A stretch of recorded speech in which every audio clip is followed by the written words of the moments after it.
is here. And here's a guy who's a legend. He's a legend. You can see he's a legend. He walks in the room, people get excited. He looks like a legend. He's a legend. A living legend. And an icon. And an icon. Hi, Chevy. How you doing? Well, I think this is the first time you've been in the studio. Kiss me. It is the first time. Kiss me. It's beautiful. I didn't even know I'm allowed to kiss you. Oh. You've never had a gay affair, have you? Yes. You have? Oh, yeah, several. Yeah. God, you know, weren't those National Lampoon, early in your career, the National Lampoon albums? Yeah. Was that like the highlight of creativity for you? I'm being serious. Forget all the movies. Forget Saturday Night Live. I'll tell you what.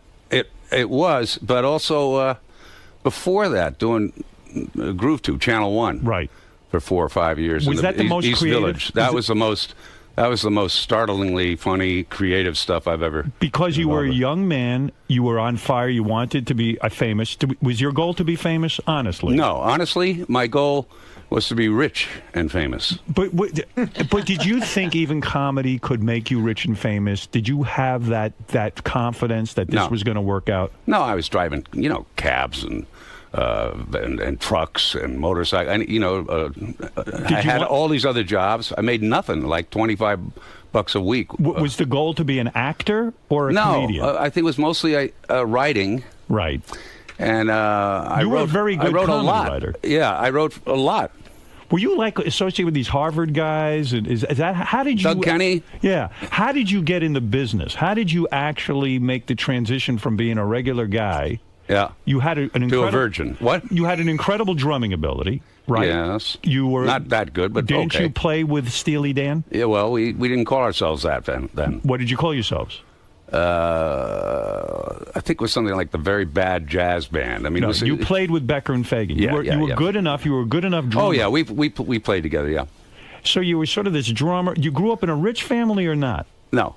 Everyone thinks you come from some aristocratic family. You know that. People think in my that background, they think that, but when you look at it, ultimately it's kind of upper middle class, right in there, because it's a long story. But my mother did come from an extremely wealthy guy, right, named Cornelius Crane, who was head of the Crane Plumbing. Oh, Crane Plumbing. Yeah. All right. Yeah. So your mother was wealthy. Your father was. But she wasn't. He left her nothing. Oh, okay. He left it all to the Zen Buddhists. She grew up wealthy, though, your mother. So she was a class kind of conscious woman. Right. Your father was a hardworking middle class guy. Yeah, maybe a little above that, but I mean, in terms, he was a great a social commentator, a writer. He wrote for Commonweal, New Republic, Harper's, New Yorker, all of that stuff. Did you like your father? And I loved him. You loved him? Loved him. Why did I have a feeling you were one of those guys who didn't get along with his father? That was like he didn't want you to be in show business, didn't like the... Oh, yeah, of course. Would your dad like it until you became successful? Right. Suddenly, of course. He's your father, not you're his son. But your father spent a lot of time with you. As much as he could. They were divorced when I was 4. Aha. Yeah. And was this traumatic in your life? I imagine. Did you see your father with other women? Yeah. Did you see your mother remarried? Did you see your mother date other men? Oh, yeah, she got remarried, too. That was hard for you, I bet. Wasn't it weird to suddenly see your mother sleeping with a new guy? I never saw her sleep with him. I saw her sleep on him. On him? Yeah, on top of him? On top of him. Use him like a bed. Yeah, a little bit. That's right. So it was a happy childhood? No. It was not? No. Why were you sad? I can't discuss it. Why? It's because there's still brothers and sisters who are alive and wouldn't want me to get into it. You mean your brother? How many brothers? An only child, yeah. No. Oh, no. He tries to make it that way. Yeah. No. He's a true narcissist. He only remembers himself. That's right. What were you molested as a child? No. Okay, so in other words, you didn't get along with your brothers and sisters. Oh no, I love my brother and sisters. But there was something. No, it was kind of an abusive situation, and the stepfather and my mother, they had issues, and you saw your mother being hit. I've seen that. Yeah. You have seen that. Yeah. Did you have to stand up to this guy, or do you still blame yourself? You were too little, too young. How could you stand up to a grown man? Oh, I did stand up to him. You did? Yeah. You went up to him and said, "Listen." No, I blew him. I went up and blew him. You blew him. You gave your stepfather. I was very short. I was, like 4 feet, and the guy was 6. You blew your own stepfather. I had to. My mother would blow you. But that particular thing, that was the pleasant part of my childhood. And by blowing your stepfather, that kept the heat off your mother. Well, it certainly kept him from my mother for that brief period of time. Yeah. So you make a joke about this, but there really was abuse going on that you saw. I don't want to get. Yeah. So the way I saw it, children see things differently, and the way I saw it, and the way I remember it, it was. I understand why you would blow your stepfather, because how could he hurt your mother if you were giving him a blowjob? That's what I'm saying. Right. Yeah. And did you swallow this? I did. You did. Okay. I did. Right. Yeah. So let me understand. It's a bright something. kid. So how do you, at such a young age, all of a sudden, you're a smart guy. Yeah. That's a perfect deflection. I never thought of that. Yeah, very few kids come up with that one. Every time I try to hit her, the kid blows me. I never thought to blow my dad when he was mad at my mother. I didn't want to get slapped around. I blew him. Calms the guy right down, doesn't it? Wow. Never thought of it that way. Yeah. So when you would do those National Lampoon albums, how did you even become one of the guys who gets to be on a National Lampoon album? Those are some of the funniest things ever, right? You wrote some of those things. Yeah. How do you get into I had that great, group? and I had great talent with me. I had Chris Guest. Right. But how do you get in on that? They came to me. Doug Kenny and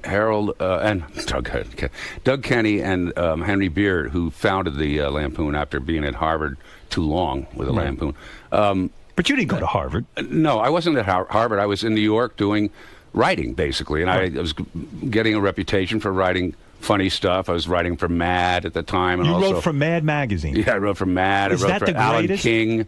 You wrote one-liners for Alan King? It was confusing. Do you I remember? wrote monologues. I actually wrote a good part of one of his shows that won a number of awards. I always felt Alan King was one of the most brilliant stand-up comics. When Really? I was a kid. Yeah, I loved his work, and I always thought he was quite right on. He had a rhythm, that's for sure. He wasn't the most articulate guy. Right. And so writing his monologue... and could you make money doing that? Yeah, it's Writers Guild money. It's what it is. Well, and how do you get that kind of work? You just meet Alan King somewhere? You get. It started off when I was in college writing, and then I come out of that, and I did Channel 1 television, underground television, Groove Tube. Right. Got a name there, and then began. Mad was, in fact, it was the 15th anniversary of Mad and Playboy. Playboy had clearly surpassed Mad in terms of its audience, and Mad wanted to, at the time, Jerry DiFuccio and Bill Gaines and those guys wanted to make Mad magazine go a little further than the 13-year-olds. So they came to me and said, we're trying to pull in the 18, 19, 20-year-olds. Can you write stuff? And I what wrote an honor. Scenes like we like, scenes you like to see. And Mad. Oh, you wrote those? Yeah. Wow, Mad Magazine to me, that was the Mecca for me. Really? Yeah, I worshiped Mad Magazine. One of my cousins had drawn some covers for them, and it was like... You didn't like sunbathing? No. All that mattered to me was Mad Magazine. Yeah. You've seen me. Do I look like I've been in the sun? No. No, I mean the magazine. There was a magazine called Sunbathing. No. Before Playboy. No. You mean Nudist Magazine? Yeah. I found everything airbrushed out. It was beautiful. Yeah, great. Mad Magazine to me is the pinnacle. At that time, I mean, in fact, they put me on their cover. I think it's the one thing I have hanging in my office. Yeah, it's the cover of Mad Magazine that I would make that. That to me is a great honor. I was on the back. I did the back cover. I have that in my house. Yeah, it's funny because Mad. I mean, when I was doing that, and Doug and Henry called me over to the Lampoon. They were offering something like $100 a page, but a page was like 10,000 words, right. of tough, good writing. Yes. Mad was like 8 frames, cartoon, and you do a few balloons, and that's it, and $200 a page. Right, but still, so I said no to Doug and Henry. But it's a lot of pressure to come up with those things. It's not an easy job, right? It depends on. Did it come easily to you? It's not hard for you to do, what you do. We've talked about these things. I mean, this is something comes natural to you. You're very good at it. And for me, it sort of came naturally, too. So it wasn't that difficult for me. Be serious with me for 1 second, though. When you talk about abuse in your childhood, because I want to understand Chevy Chase, your parents would lock you in a closet for hours on end. Is that true? I've read that. No, not for hours on end. And then they would take you out and then beat you. Is that true? No. Boy, they take me out and beat me off. No, be honest. I'm being serious now. You were the victim of abuse. by any standard you see now, I think it might be called somewhat abusive. In my life, and for me emotionally, it was. You were locked in a closet. On many occasions I was, but Why? I was also a bad kid on occasions. Wait a second. What did you do that was so bad that would cause you to be locked in a closet? Would you ever lock one of your kids in a closet?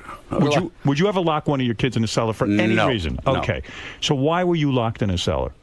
Jesus, you just reminded me. I got the key with me. It's one of the kids. Oh, I left. You oh my forgot? God, Emily's in. Well, okay, yeah. So, do you think? Need to make a call? You know. I'll get it afterward. You never did that stuff. If you did that, Janie would beat you over the head with a stick. The fact of the matter She is, does anyway.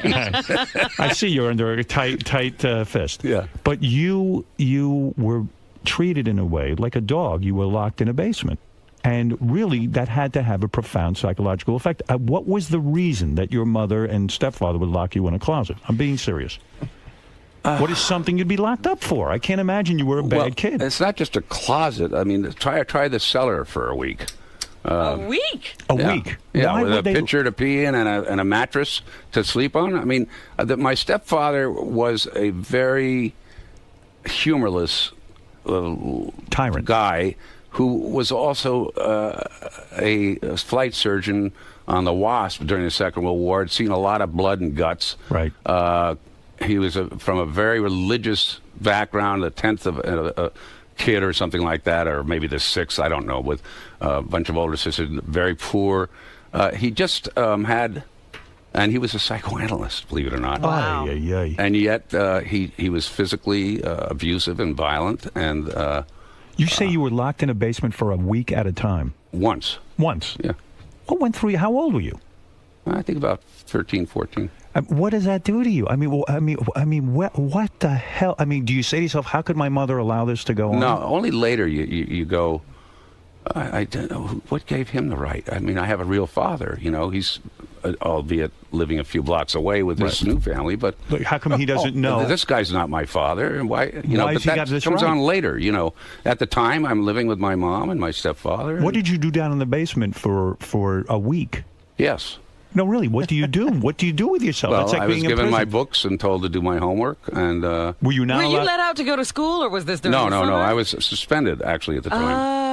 You were suspended from school? Yeah. Is that the offense? That's why you went down? I believe that was it, if I can remember correctly, that I was suspended during that week. What were you suspended for? Pulling a knife on a guy. Pulling a knife. So you clearly had a lot of anger. Yeah, at this guy, he was always beating me up, so I took a knife in.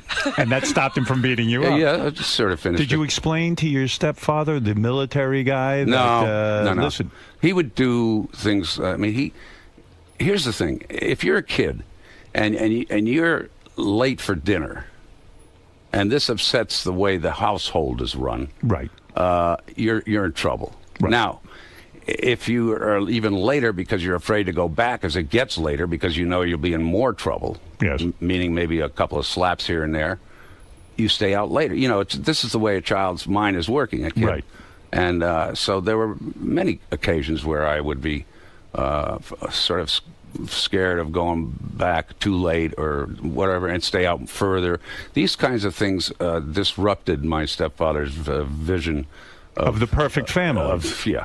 What would you tell your real father? Would you say to him, Dad, I've just been locked in a basement, or you couldn't even go to him? It was just like, I have to keep this all to myself. I don't remember I don't remember it being unusual. In other words, at the time... Did you cry? He knew that she was, sure. You cried? Yeah. Of course. But, I mean, at the time, my father knew that my mother was a little bit nuts.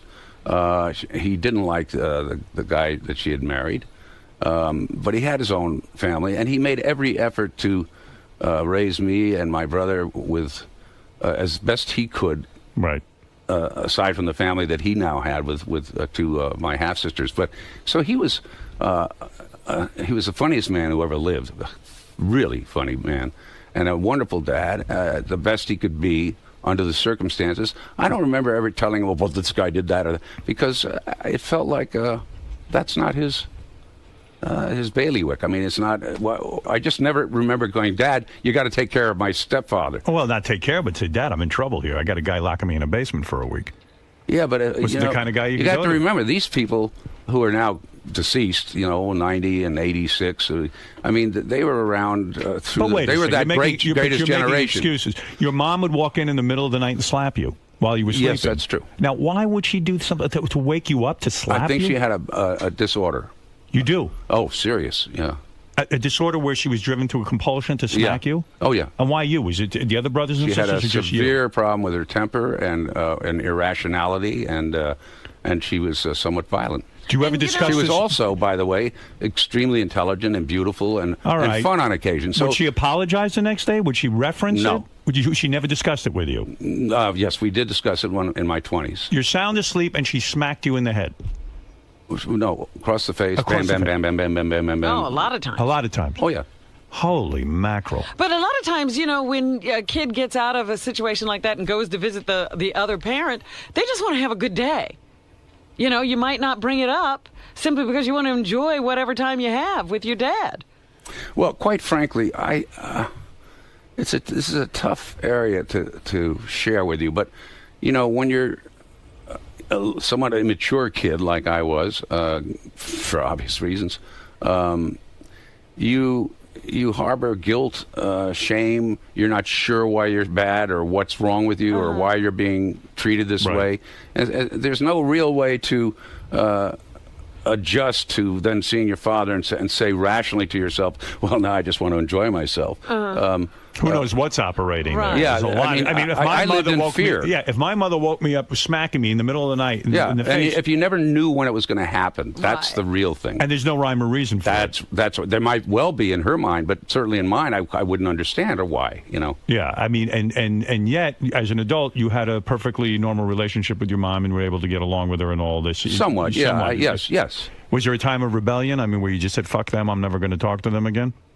Yeah. You did. Yeah, but that didn't last. But I did run away for a period of time. When you would get angry, later on, you're becoming really famous, you're doing movies, you're doing everything, and let's say you got angry with people on the set. Do you ever think you got overly angry because you still never resolved all this stuff that happened in your childhood? No. You don't think that had anything to do with it? I never Did got you overly have- angry. You didn't have issues with anger. No, and in fact, even as a young kid, I knew in my heart that this is wrong. That you don't behave this way. I thought you and Bill Murray were always at each other's throats. True or false? Not always. Not always, but a lot of times, right? Once, yeah. What happened? Once. What happened between you and Bill Murray? On the set of Saturday Night Live? Yeah. What happened? I went to host Right. in 1978 or something. Okay. Bill had been my replacement when I left. Right. And I didn't know him well, but I knew him. Right. Very funny. Extremely, yeah. And a tough kid from Chicago who Right. probably thought I was from, Harvard. Harvard, and had never had a fight. Right. Unfortunately, that's not true. Right. But Unfortunately for him, it was not true. Right. well, it didn't really get to the point where one person. I don't think. To this day, Bill and I never really landed a blow on each other. But you were But upset. it wasn't kind of. Here's what happened. I went to the show.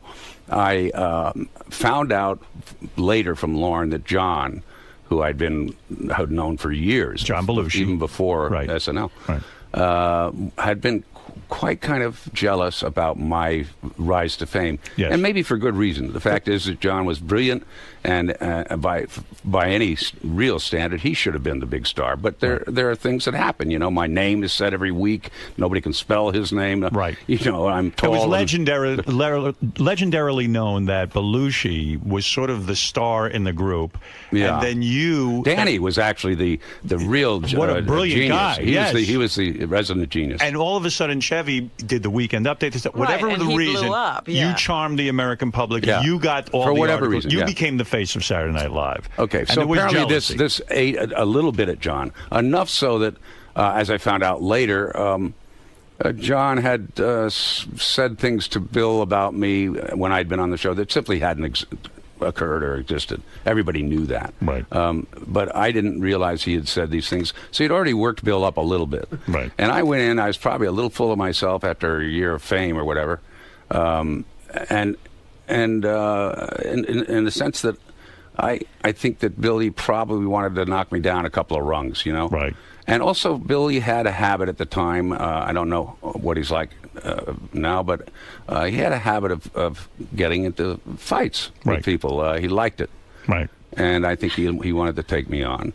And basically, words were said just before the show. Oh, I was supposed to go in the makeup room, and he got me. That makes it easy. He got me really pissed, and I went to what his did he say to you? Do you remember what he said? Yeah, but I don't want to. What did he say? No, I can't. Come on. No. Share. No. Share. Share who? No. Share it. Sonny and Share. Share Bono. Go ahead. No. So in any case, I mean, it's just not worth it. He's an older guy now, and I think he's a little more mature than that. And I don't know think about I that. am too. Yeah. I don't either. I don't think you're that mature either. Yeah, not You've either. matured. Clearly, But you're anyway, immature. Yeah, but anyway, the words were said, and I finally went to his dressing room just before the show and said, and opened the door and said, if you say something like that again, I'm gonna, whatever. And John was there. They were both sitting back in the car, and I realized in that instant it was John because he gave me a look. It was here's the total instigator is John, which is kind of funny, really. Yeah, he was enjoying seeing the fruits of his labor. Yes. He had laid the groundwork, but and maybe here it a was. little guilty too, because what happened was Billy jumped up from this couch they were sitting on, lounging on, and charged me at the door. And I immediately got into a fight stance, which is I boxed a lot, and I didn't. So I had no problem with fights.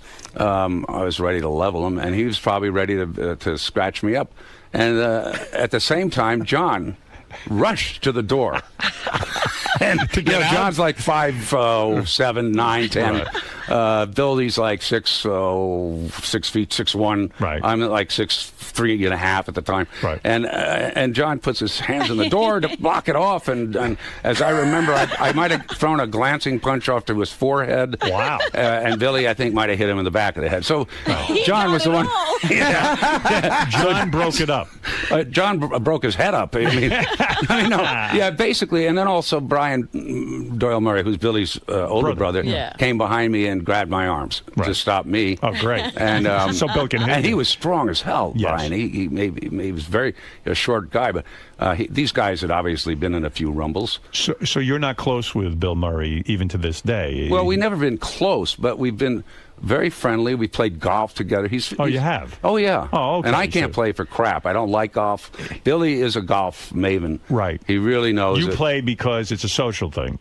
Yeah. Yeah, if someone invites you, you'll go. Yeah, and I think we've made an effort over the years to get to know each other better and to put that stuff behind Do us. people expect you to be a great golfer because of the movie Caddyshack? Yeah. Yeah. You were in Caddyshack, too. They probably had to pay you a boatload of money to appear in Caddyshack, too. As I remembered, it was about a week of work and about $800,000 at the time. Right. So a week of work. Yeah. 800 grand. Yeah. And that's when I think 800 that was grand it. was 800 grand. Yeah. You know, if the fight with Bill Murray had ever gotten really bad, would you have resorted to your old trick of blowing him, you think? I actually, the funny thing is, that there was a party in L.A. afterward. And this is in L.A. later, like a few weeks later, and I'm in L.A. and somebody says Bill Murray's here. He's at the party, and I stormed from the backyard around the pool right toward Bill, who was in this room. Oh, God. And he could see me coming, and I was coming fast. And he kind of gave me a look. He was a little bit nervous, and I got in there, and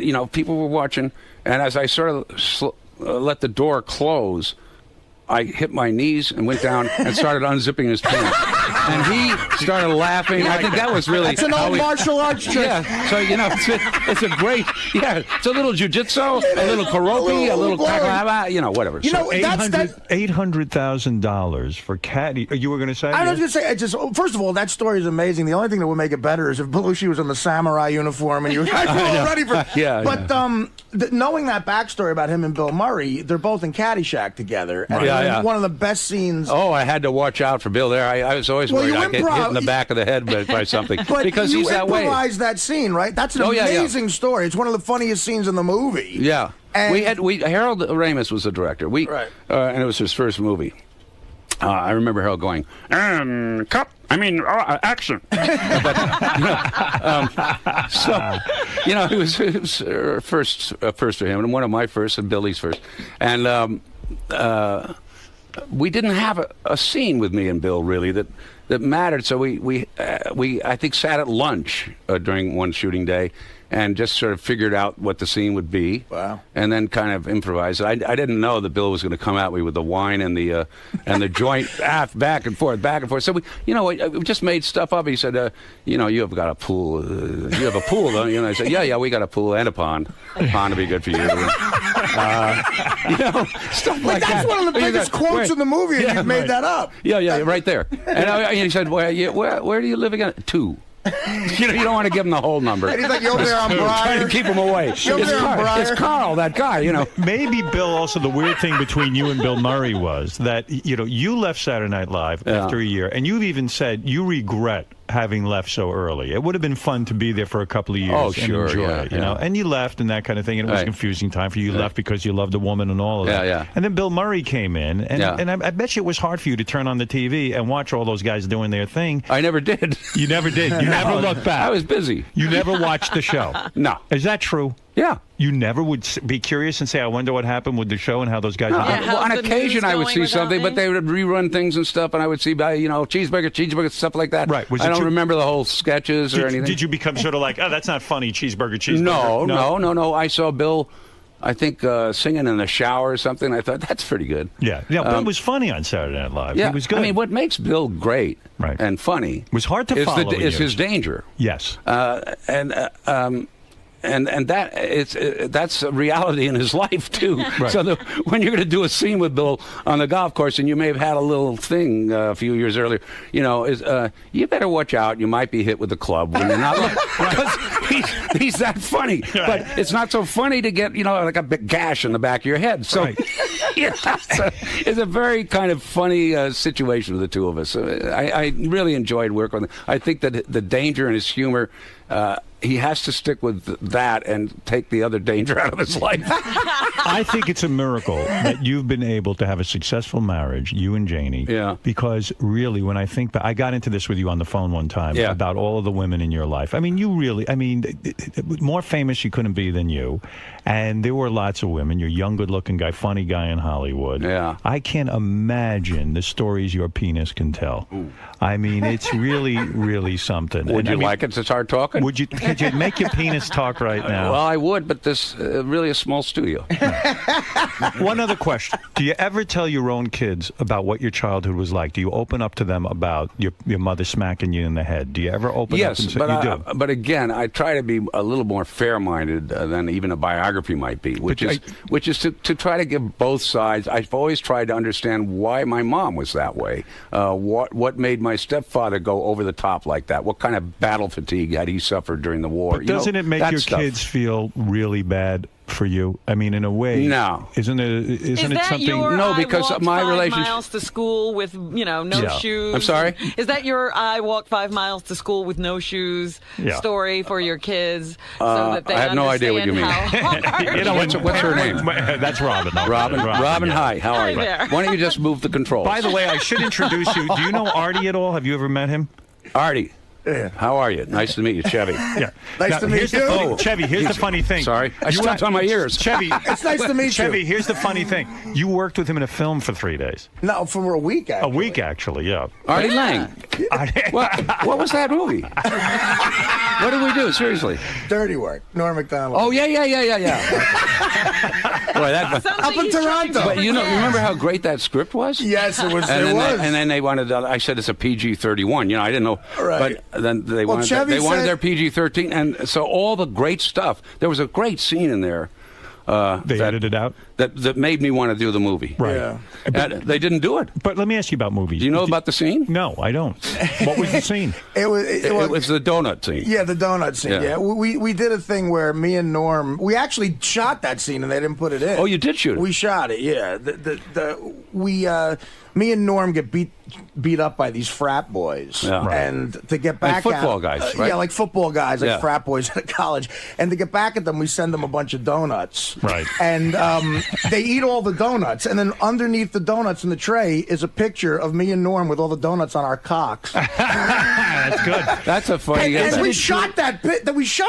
And then, and again, to Chevy's credit, he knows the business. He begged Norm. I was in the trailer, and he begged Norm because the MGM guys were there. Right. And they were not the brightest guys, I hate to say. I'll say. Yeah, but and Chevy said to him, Norm, whatever you do, they're going to try to make this PG-13.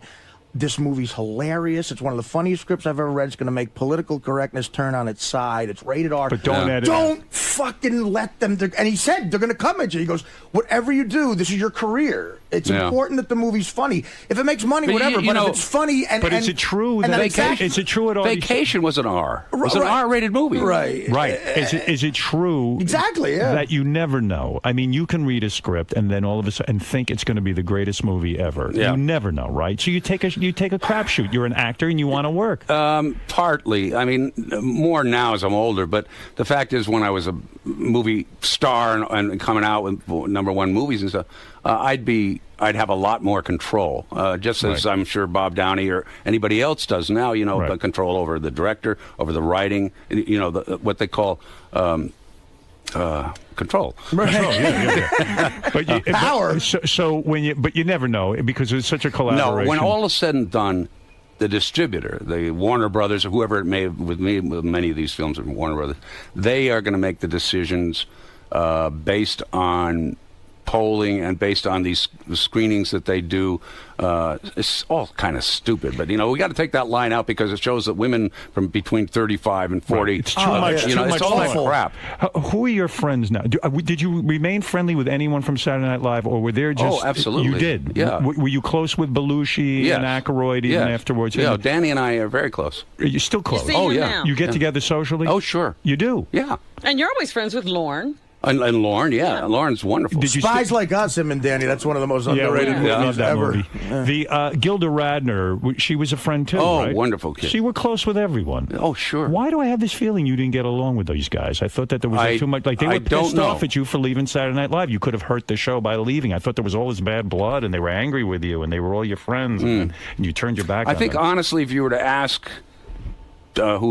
Anybody who's left? Right. I mean, John and Gilda, God rest their souls. But and they would say the same. I think if you talk to Jane or Lorraine or whoever's, Dan, they'd tell you that first year that I was there, was extremely close, friendly. I was never a hard guy to work with or anything like that. I never took myself seriously when it came to me getting more famous.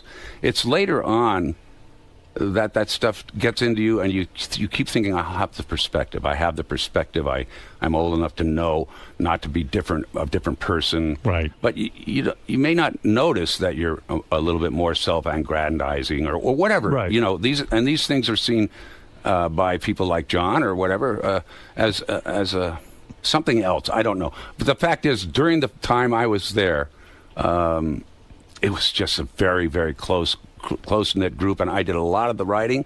I was hired as the head writer at the beginning. Right. It changed around with Michael Donahue and others, but basically I did everything I could to write people into Update, for instance. If Lorraine didn't have a big part, I'd write her in a remote at the Blaine Hotel. You weren't selfish that Garrett way. in there. You were happy to. Yes, include... and the whole cast was happy. Right. I mean, Garrett would tell you that too. And so there was never. That's why it took me by surprise coming back and hearing that John had told stories. I didn't know what he could have told. You were shocked. Yeah. And because now people I know who work on Saturday Night Live say everybody writes their own material. Nobody shares with anybody. It's like a cutthroat kind is that of right? thing. Yeah. And so it was a different way back then. It was like you guys were all there collaborators. were so few of us. Right. But But if you wrote something good, you might even say, gee, this isn't right for me. It's right for someone else. Yeah. That's right. right. I wrote for generous. everybody else a lot. And it came off on for screen. Instance, It was I wrote like magical at first. I wrote Jaws 2, which was the land shark concept. And you gave that. And I thought, I mean, John does a great Richard Dreyfuss. Danny's great in anything. Right. Jane's great for Gilda being at home listening to the radio about the shark. Right. And I'll do the shark. Because I can do this guy who goes, Mrs. Allen, and the shark. The concept was the shark's really intelligent. He's a land shark, but really not a hell of a lot brighter than the people who open the door, and they're not real bright. Nobody's really bright in any of this. Right. So he says, flowers, ma'am? I'm not expecting any flowers.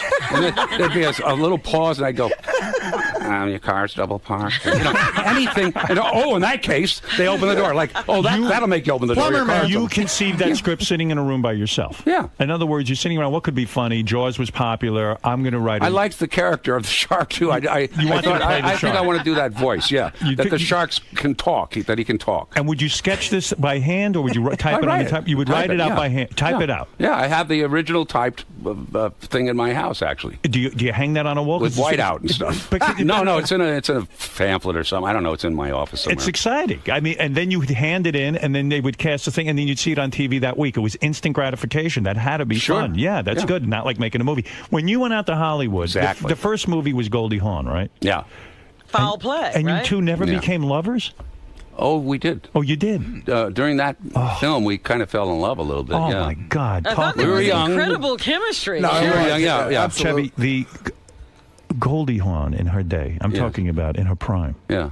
No hotter chick on the planet. Wonderful. Oh, my God. What beautiful what and how smart. funny. And still, to this day, beautiful and smart. What a terrific girl. The kid who got smacked in his head, locked in a basement for a week at a time, all of a sudden is in Hollywood. How old were you at that point? 20... Oh, 38. No, I don't know. 24? No, 32. 32 at that point? Oh, yeah.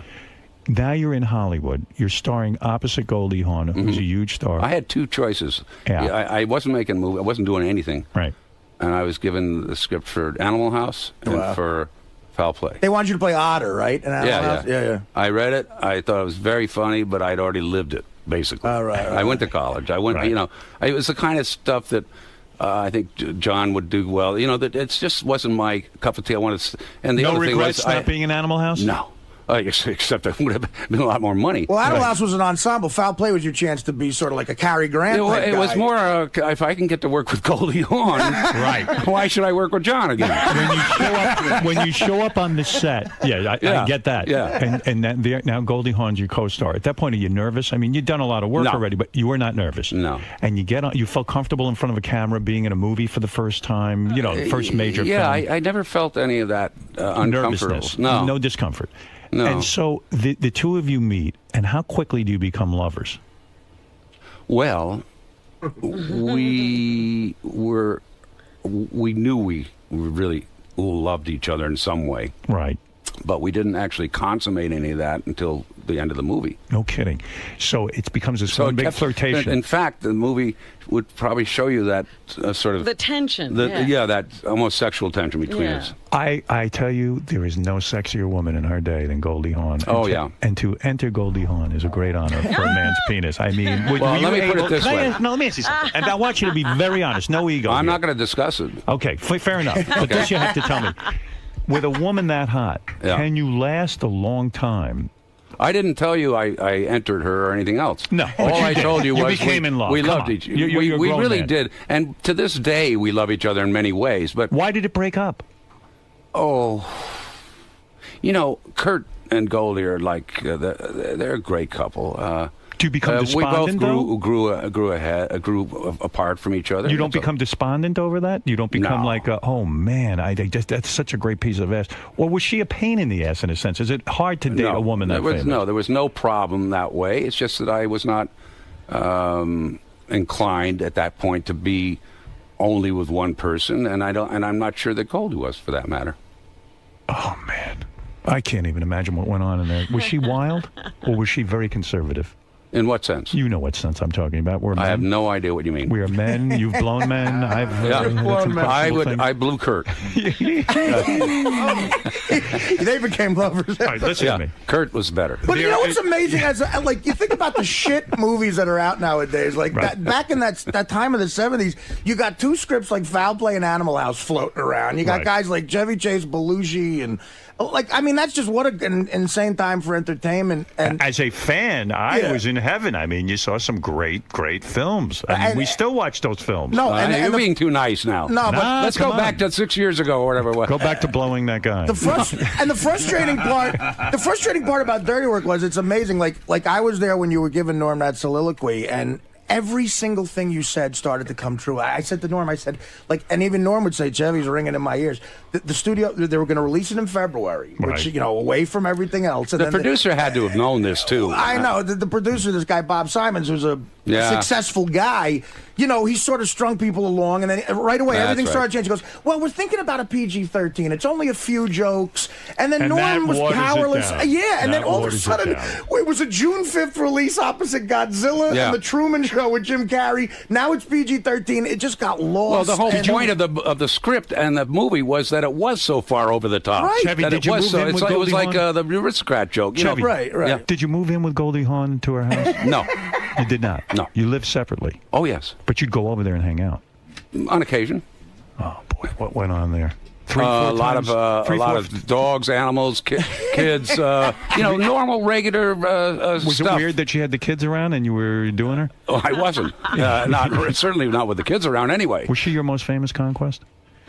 it wasn't a conquest. Are you Kate Hudson's father? I'm her lover. You're a lover. If he was her father, Kate Hudson would be much funnier. Let me Yeah, tell yeah. you about.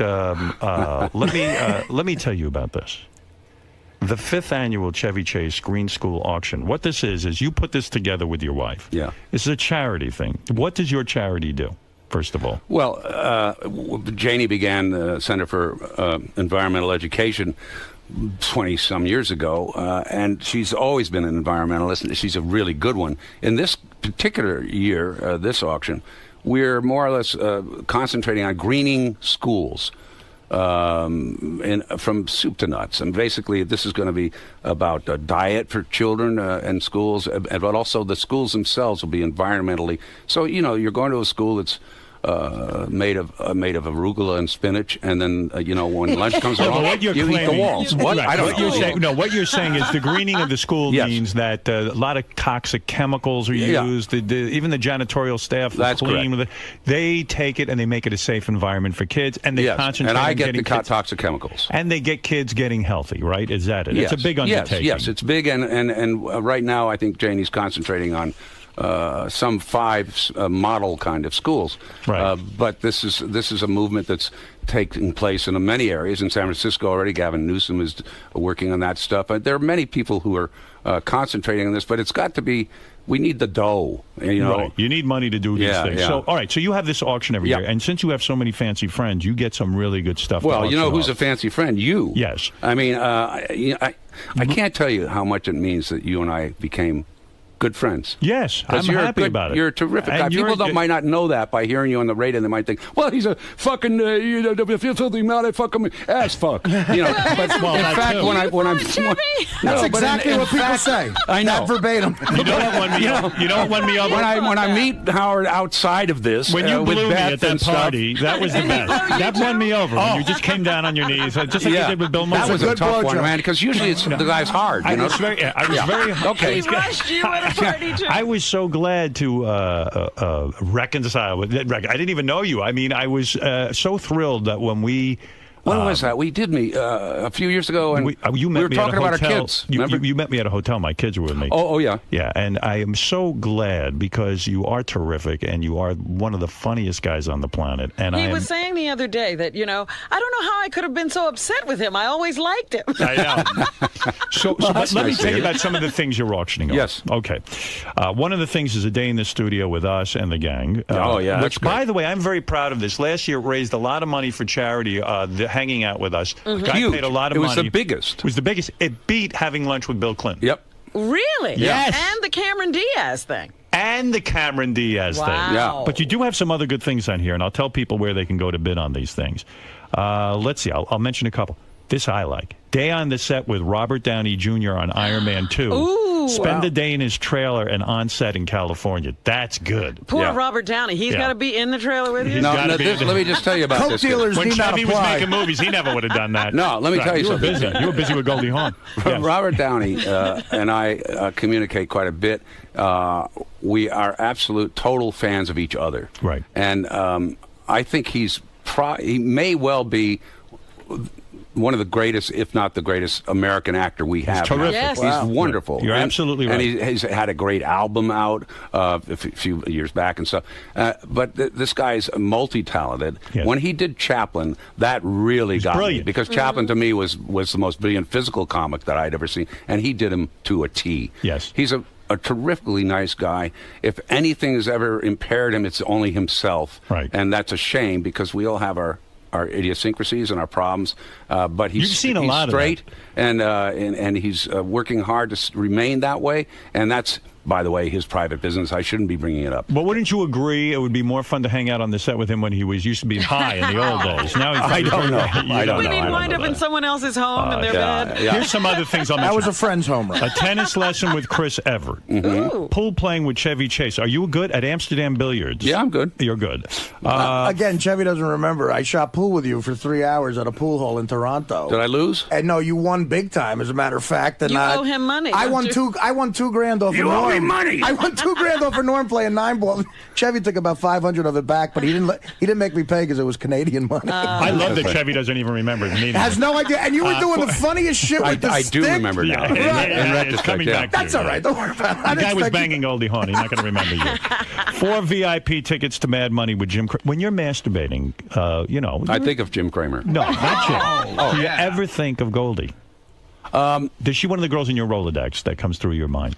Actually, what I do when I masturbate is I open up my Rolodex. And I You do, and you as masturbate I it. go down the You don't list, think and of her- sometimes I'll hit somebody like Alan Zweibel or Rich Belzer, and bam, I lose it. It never comes into your mind. Seriously. I mean, I know you love Janie and you had a very successful marriage Yeah. with her. But there are times when you sit there and go, oh, boy, there was some girls. And then you're alone in the house. The kids are gone. You're Howard, nude. You have a glass of wine. I'm too old for this. Really? You don't honestly, masturbate? I've been with her for so long, Yes. Janie. I've been in love with her for 28 years. And somehow she with me. This is one of those uncommon, luckiest things that can happen in your life, and I hope it happens for you and Beth. Thank you. The sex life is still going strong? Yes. It is? Yes. Would you say over 2 times a week? I would not tell you, but certainly. Really? Certainly more than 2 times a week? Oh, absolutely. Sometimes 15. 15 times a week. You have a there's voracious That's days are healthy. long, you know. That's a healthy sex. You have You have lunch, bam. You know, then you got things to do in the afternoon. There's cocktail I'm hour, happy for bam. you. As a boy, then you have dinner, I bam. think of the little boy locked in the basement for a week. I think of the little boy being smacked by his mother. In the Yeah, middle of the I sleep, think and of I'm him when I happy for you. masturbate. No, that's what you think about. No. Being back in the basement. All right, 4 VIP. No, but that's where Janie Do and you I ever- make love, in the I basement. would say, does Janie ever wake up in the middle of the night and just smack you around? I like it. You said to mother me, and then she smacks you in the head? Yes. Sometimes she diapers me. 4 VIP tickets to Mad Money with Jim Cramer, and you meet and greet with him. These are very, very good. Well, look at Tour some of of the the- I mean- Today Show with Al Roker, a 1-week internship with Donna Karen. If you were going- Here's my sure. favorite. I mean, Yeah, go one ahead. of them. The 10-day, 9-night Galapagos Island expedition. Wow. 2 aboard the National Geographic Polaris, our Islander, courtesy of Linda. This thing, we were just up in the Arctic with the National Geographic Endeavor, with Jimmy Carter and Madeleine Albright, and these people and scientists, and one of the most spectacular environmental experiences I've ever had. And this Galapagos, And it has that's to one be of the wonderful. things they auction off. Yes. What about this? A BJ to completion from Chevy Chase, dressed as Land Shark. What is that going to go for? That's No, gotta that be- says blown by the land shark. Okay, but Yeah. that's you. You're the Land Shark. Yeah, as but you the revealed. teeth. The teeth. Well, Good job, let me ma'am. I mean, you've got a million things on here. You can go on the website. 4 VIP tickets to the Late Show with David Letterman, meet and greet with Paul Yeah, Schaefer. You got And I'm sure VIP Paul will get tickets. high with you, Jimmy right? Buffett. Paul Schaefer Would Paul will get meet high you? with you SNL? backstage or anything? Paul? Yeah, would he says No, he wouldn't. He wouldn't do No, that. he's already too high. he's too high already. All right. So what else do you have on here? You have I mean it's an amazing 2 VIP tickets late night with Conan O'Brien. Well, you know, if you go on online to charitybuzz.com, Okay. And and come you'll down see here- all of these lots, Including- and there are things that are not particularly expensive, like a sombrero from me from Three Amigos, that kind of stuff. Three Amigos, a great movie. Huh? Yeah, I liked it. Oh my Those God, guys are funny. That was fun. Oh yeah, yeah. Oh man. Hey, listen. You know who you need on this show is Steve. He'd be great on the show. Well, wouldn't I he? was lucky enough to have dinner with Steve Martin. You were. We went to dinner. Good. We've gone. Can you imagine we him call on each this? other. Just you wouldn't stand a chance because he's so concerned. You know. Oh so, my God, he you know. is completely opposite than what I thought he would be. Yeah, yeah. He's Didn't a he quiet, tell you he would never do the introspective, show? intelligent. What? No, I told you I would never ask him to be on the show. If he wants to be on. He could be on, but Oh, I he thought could, said yeah, but he would wouldn't, never of do course, it. you know. Last book he wrote was brilliant, right? Did you read Oh, it he's- about yeah. his, I mean, his he's- rise to stand-up comedy? How he He's a remarkable guy. I really love is. him. I piss him off a lot, perhaps because I because he's such a private guy, and I like to share experiences about him and stuff. So, and I'm a little more open in that sense. But whatever, I think was we're very he serious good friends. when you made Three Amigos? Was he very serious? No, we laughed a lot. You had a good time. Yeah. No girls to bang on that set, too, unfortunately. Oh, there was Marty. Marty, you banged. Yeah, you dress him up in a wig. He's very feminine. And I tell you this, if you do bid on coming down here to the studio, what I'll let you do is talk to Gary, find out what we're planning for that week or the next couple of weeks, and pick the show you want to be a part of. So if we have a Chevy Chase in here or somebody you want to meet, then you can be part of that show. So we'll let you pick. And by the way, I'll come anytime you want. Good. We like that. For that kind of whatever you... Oh, then you could come do that show. Yeah, I heard you... Yeah, I have. I mean, well, all I'm saying is this is my first time on this show. Yeah. And you have no idea who's I'm sat having on that fun. couch. You're having a good time. Yeah, I just don't know who this guy is. You're right. Marty. Yeah. Reminiscing with Arnie. Right. Check out the auction items. And then the girl who runs the the knobs over there. Check out the auction items at CharityBuzz.com. You'll be quite thrilled, and also you'll be giving to a good cause. And also recently I saw somewhere you were very upset with the choice of Sarah Palin. I did a tirade yesterday on the air. It was a mistake for me to do one while I'm trying to promote an auction, because I lose people who, but we all have our political views, and sometimes you can't contain yourself. And you're a Barack Obama guy? I am Barack Obama. You are Barack Obama. You write his speeches? I write everything. You write everything for him. CharityBuzz.com. Chevy, this was great. Hey, Howard. You got to come back and see us again. Artie, it was good to see you again. And Robin. Can I want to ask you one more question. Okay. I'm sorry. The answer is no. This is interesting. You can't have a blowjob. No, well, maybe later. Doug Kenny, the guy who co-wrote Caddyshack. Yeah. And he co-wrote Animal House. Oh, yeah. Right. And he he plays wonderful. Stork in Animal House. People don't realize that. He was my dearest, deepest friend. He killed himself, right?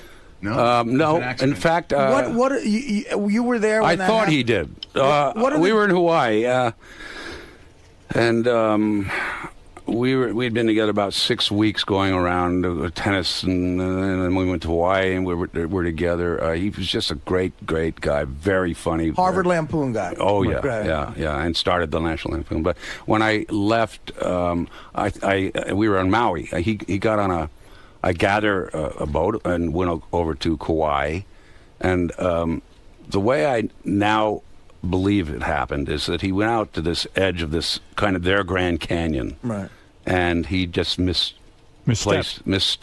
and fell about 50 feet under rocks, and that was it. At the time, I thought I knew he was a little depressed because I had just been on the phone with him. I thought maybe he had committed suicide. I just don't think that was the case. The rumor for years was that Caddyshack, when it came out, was considered a bomb at first. And Doug was very worried about the Caddyshack not opening up big. Right. It was his baby. He produced it. He was ambitious and wanted it to do well.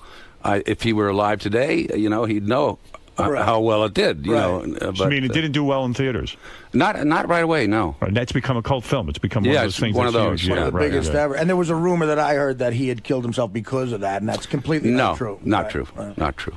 No. Get back to the trailer with Goldie Hawn. All right. Okay, all right. I'll be out we'll do there it now. Another time. All right, listen, say hi to Janie. I will, and say hi to Beth. I will, and I thank you for coming on the show, and there's no greater thrill than to have you here now after all those years of stupidity that I got involved with. Hey, man, I lost my temper, too. Let's get over it. Yeah, we got over it. Yeah, but we got anyway, over the it. great Chevy Chase, what can I say? There's about 10 million more questions that we have to continue this discussion at some point. Well, let's do it sometime. We will do it. Not just we'll talk about this auction. We'll just have a good friendly sit-down show. chat. Yeah. That's it. All right. Chevy Chase, everyone. We'll be back right after these words. Thanks, everybody. Chevy. Yes. How'd the interview go? What interview?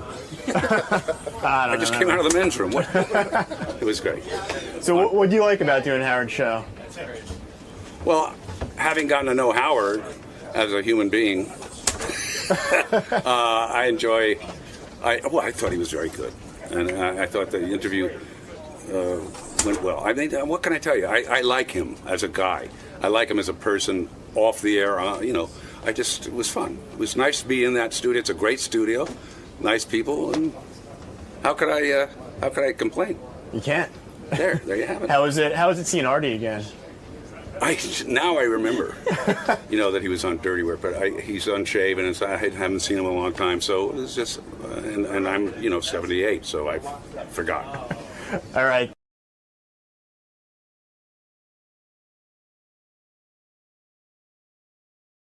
Good morning, everybody. What's happening? Yeah. Got an exciting show for you today. By the way, stopping by in the show today is Joe Frazier, one of my heroes, who I believe was a great world champion of boxing, who was 10 times more talented in the ring than Muhammad Ali, and 10 times the man Muhammad Ali was. That if people who are boxing fans or just fans of great iconic heroes, the true hero of that era was Joe Frazier, not Muhammad Ali. Start that again. Well, I think you really need to watch a special that's going. In fact, that's why Joe's here. HBO has commemorated the Thriller in Manila, which I know. I saw that promo. It's a fantastic special, and what you begin to learn is that Muhammad Ali was a monster. That. Well, let me tell you about it. I know you can't believe it, but the real champion was Joe Frazier, and the real people's champion. Don't forget, Joe Frazier was a man of the people. Grew up on a farm, worked farm life his whole life. Muhammad Ali worked at one thing, being Muhammad Ali. Never held a job except being Muhammad Ali. Oh, and when it came, hold on, when it came to fighting, he called Joe. He did the worst thing you could do to another black man. He said that Joe was a race traitor. He said that Joe was a gorilla. He was ugly. He was too black.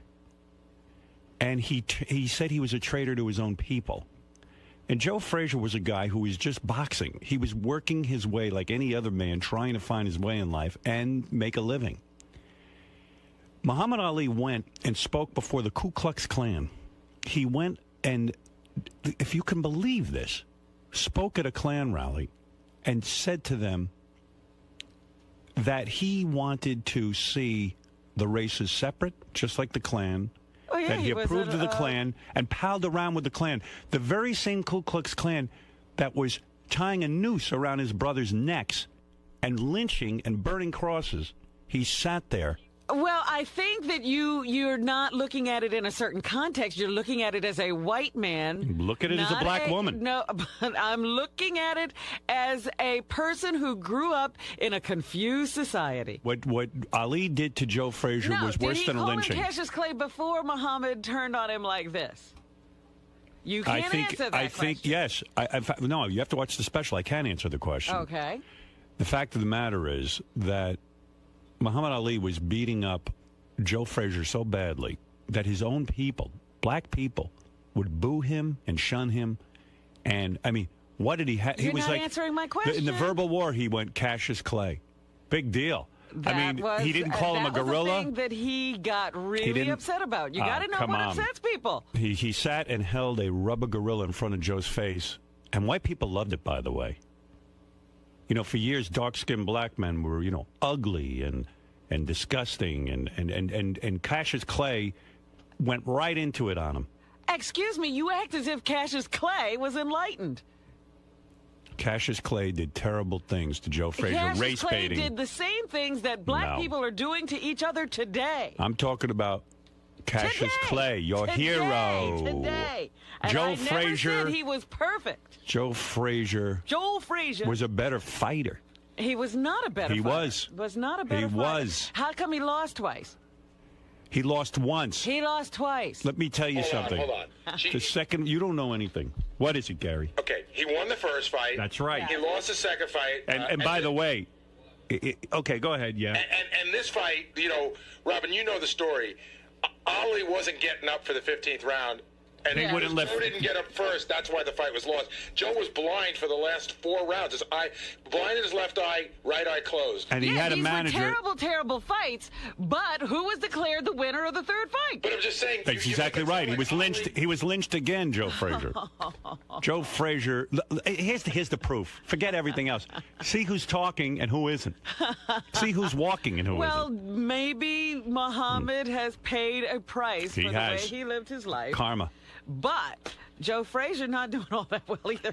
Joe Frazier lives in Philadelphia in the gym that he trains in. He has no money. It's a very sad story. He has no money. You don't have a lot of money, Oh, no. dear. I didn't know that.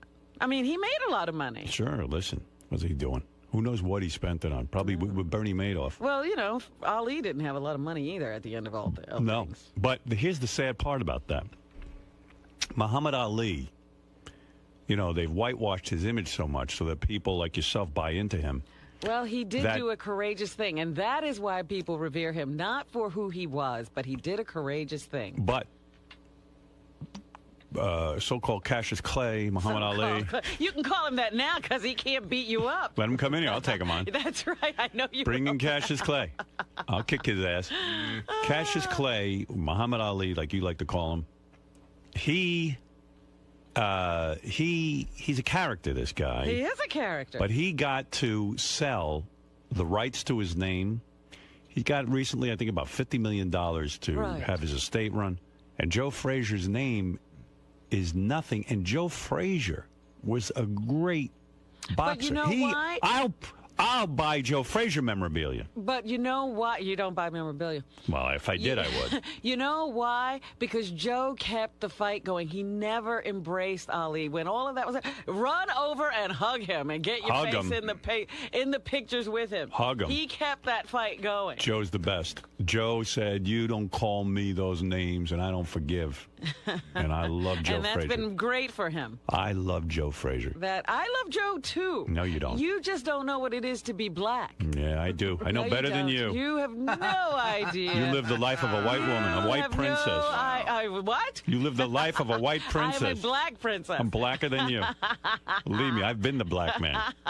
You and this documentary, you are white people analyzing black people who were raised in a racist society and driven crazy. I'm a person. This demonizing feeling for Joe Frazier. You're a narcissist at a 34. Of a simple man. Oh, boy. Is ridiculous. I'm like, who are these? It's white people who did this documentary. You have a 34 rating It's as a white narcissist. man who did this. I'm like, listen I'm a to people this person. music. Listen to what they're doing. Yeah. They say nothing about the context of being raised in this racist society. Say what you want. I was raised in a racist society. And I didn't you have use your race. problems, and look at what you're doing now. No. You're analyzing people who you can't understand. Joe Frazier is a true champ, and he will be here today. And by the way, as a woman, Muhammad Ali will not be here. He, by the way, doesn't have anything to say. He's in La La Land. Isn't Daniel Carver a simple man?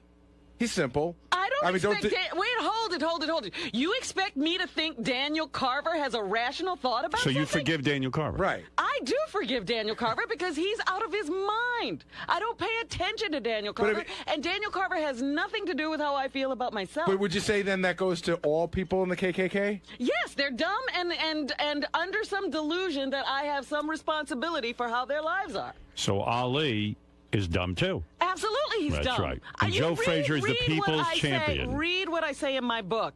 It's not that Ali was a great man. It was that Ali was someone we could relate to. We couldn't relate to Martin Luther King. We could relate to Ali because he wasn't perfect. So you don't...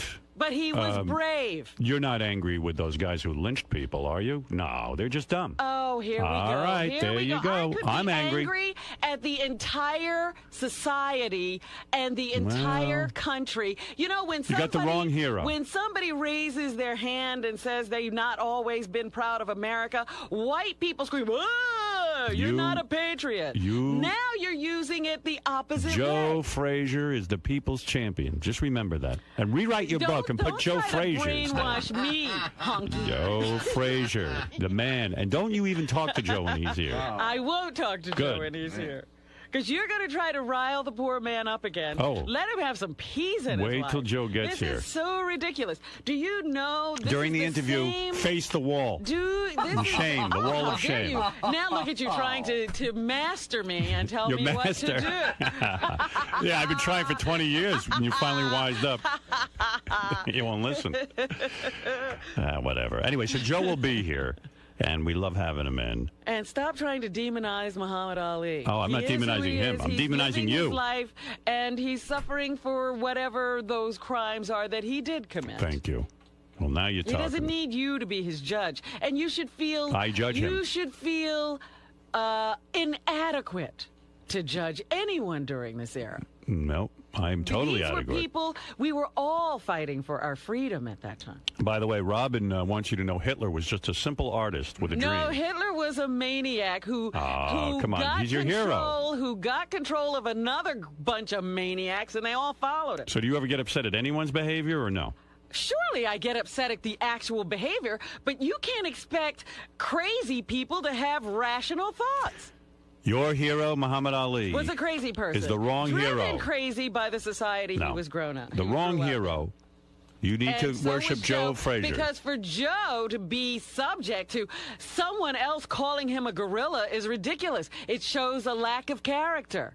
No. Yes. Joe had a family. You can't. That people. was part of the problem. Stop it. You've never had a national figure, a beloved national figure, sit there and ridicule Are you kidding me? I've been called names all my life. not on the world stage. Absolutely, people have Who did ridiculed that? me. Who's the maligned prominence? me just for working with you. Who is the prominence of Joe How about of Muhammad the woman Ali? who runs Ebony magazine? Oh, How I never heard of her. Almost every black organization. Never heard of them. They shun me. No. Shun me. Bullshit. Bullshit. That's right. Have you ever seen me in Ebony magazine? Yes. No, you haven't. And they had you behind bars in a cage. People have called me the same names they've called Joe. I'm going to put you on the cover of Howard Stern's Ebony. I'm buying Ebony magazine. Look, you'll see the real hero come through those doors I love today. Joe, but you can't carry on like this. It's ridiculous. You will see the real hero. It's ridiculous. Right, Fred? Unfortunately. Who do you side with, Fred? I think you're being overly simplistic of your evaluation. come on. You're talking about He's talking to you, Rob. They're about 3 years away from being lynched in the South. I think it was a black guy trying to wrest any sort of control for himself in the world. I want And you if to that meant, I want you to apologize to Joe Frazier today. I do like Joe. apologize to Joe. and I Love think it was Joe. gamesmanship on Ali's part. Absolutely. And Joe fell into the syndrome, just like George Foreman. Well, we all can't be as strong as you. And by the way, what is it, Gary? You know, there's one interesting part that you're leaving out of this. Yeah, this ridiculous documentary. No, just as far as the relationship, and this is a true thing, Robin. You know, when Ali couldn't get a fight because he was out, you know, Joe Frazier went to the Pennsylvania Commission. I know all of this. Right, and they were in the back of a car, and Ali had no money. Yes. And Joe Frazier handed over I know. a thing. So, if you're doing that, how could you turn around and do that to Frazier? It's simple. It's not that simple. They were raised in a society that was crazy. excuses. That he should- You have no idea what It's a horrible racism man. is. You have no idea what it does to people. None. All I can what tell do you think is South Africa was all about? All those black people dominated by a few white people. You know why? Do you know why? You're going to tell let's me. learn. Because the tribes hated each other. So they couldn't unite to oust their black captors. Okay, but if Ali hated Frazier, why did he take his money? Why was he his friend? He was in a survival mode, obviously, all of his life. Excuses. See, the thing is, I don't think Ali ever hated Frazier. He was just using him. And unfortunately, And Frazier took the bait every goddamn time. That's right. No. Joe was very Absolutely. naive. So Joe's naive, but he isn't. But he didn't He's make not fun a of a bad man's man. race. No, he he's didn't. But he's a good man, and I he's think the people's hero. I think the pain that Joe felt a real was being black man. tricked by Ali every friggin' time. Well, Absolutely. and Joe and his Every family. time So he- Muhammad was the Part of devil. that, and part of that is the relationship between light-skinned black people Hey. and dark-skinned black people. I've made a decision. Not only are you going to face the wall during Joe's visit, but Fred Fred is gonna face He's the going to wall. stare at you. I said I love Joe. Are you kidding? You're out. See, you can't do both. I mean, Ali- Howard wants you to choose. Choose, man. Ali even cheated the Foreman out of his championship. Absolutely. You ever see? There's a thing ESPN had on about like don't blame George Foreman for losing to Ali because Ali went there and he did some pretty amazing He did gamesmanship stuff absolutely to the same Frazier. thing. He would want to Same win at thing. any cost. I am with the dark-skinned black man. Well, Well, then There you you're go. still separating the That's races. right. You're still Me and Joe. separating the black people from each other. Joe told me Muhammad Ali's white. On the so other no hand, high am a stepping yellows uniter. for you. I'm with the real black man. I'm the uniter. All of us are black, and it doesn't matter what color your Well. skin is.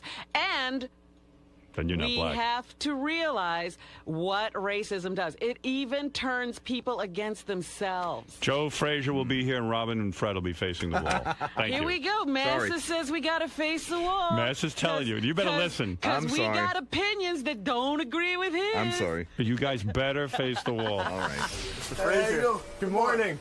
Hey. Right this way, sir. Happy birthday. Happy birthday. It's a happy birthday. That's 3, 4 months back. How you doing today? Oh, man, I'm doing fine. You excited to be back on the show? Oh, always been nice for you to hours. You know what I mean? We're going to talk about what we used to do. What's that? What are you going to talk about? I really don't know, man. I don't mind. Anything, right? The documentary. Moving around. The documentary, yeah. Thrill in Manila, right? Oh, yeah, this way, that way. Right in here. Okay. That's what you talking about. No. What are you talking about? No bullet, no. That's what he's talking about, Pop. Talking about the fight. Talk about whatever Howard wants to talk about, right? Yeah, all the time. You always have a good time when you're here with Howard, right? I always have a good time when I go to Howard, you know. Me and Howard speak the same language. You guys get each other. Huh? You guys get each other. Oh, yeah. Oh, yeah. We're good guys. All right, man. Have fun in there today. All right, boogie, boogie. World champion Joe Frazier is here. I assume his son Marvis is with him. I'm thinking.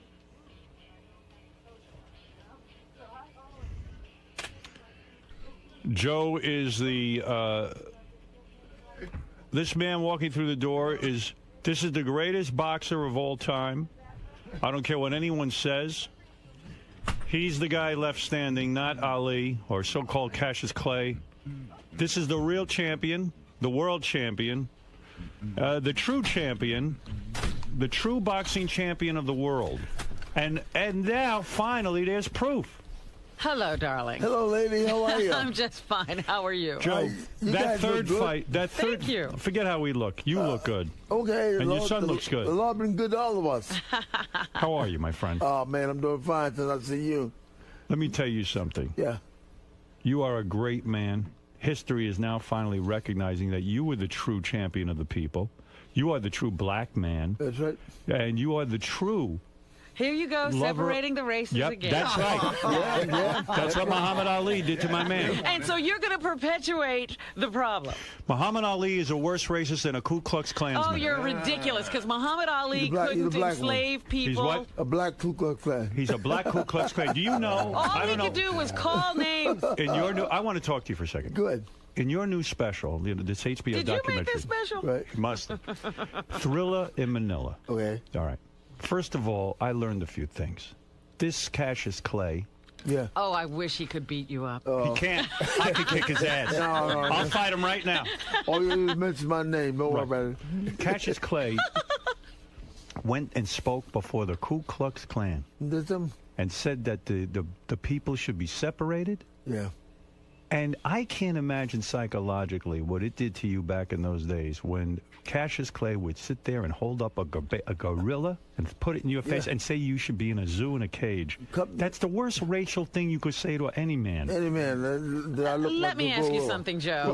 Let him answer, please. I act like one when the bell rang, you know what I'm saying? You kicked his ass. Let me ask you something, I want to bite him on his neck. Joe. You know what I mean?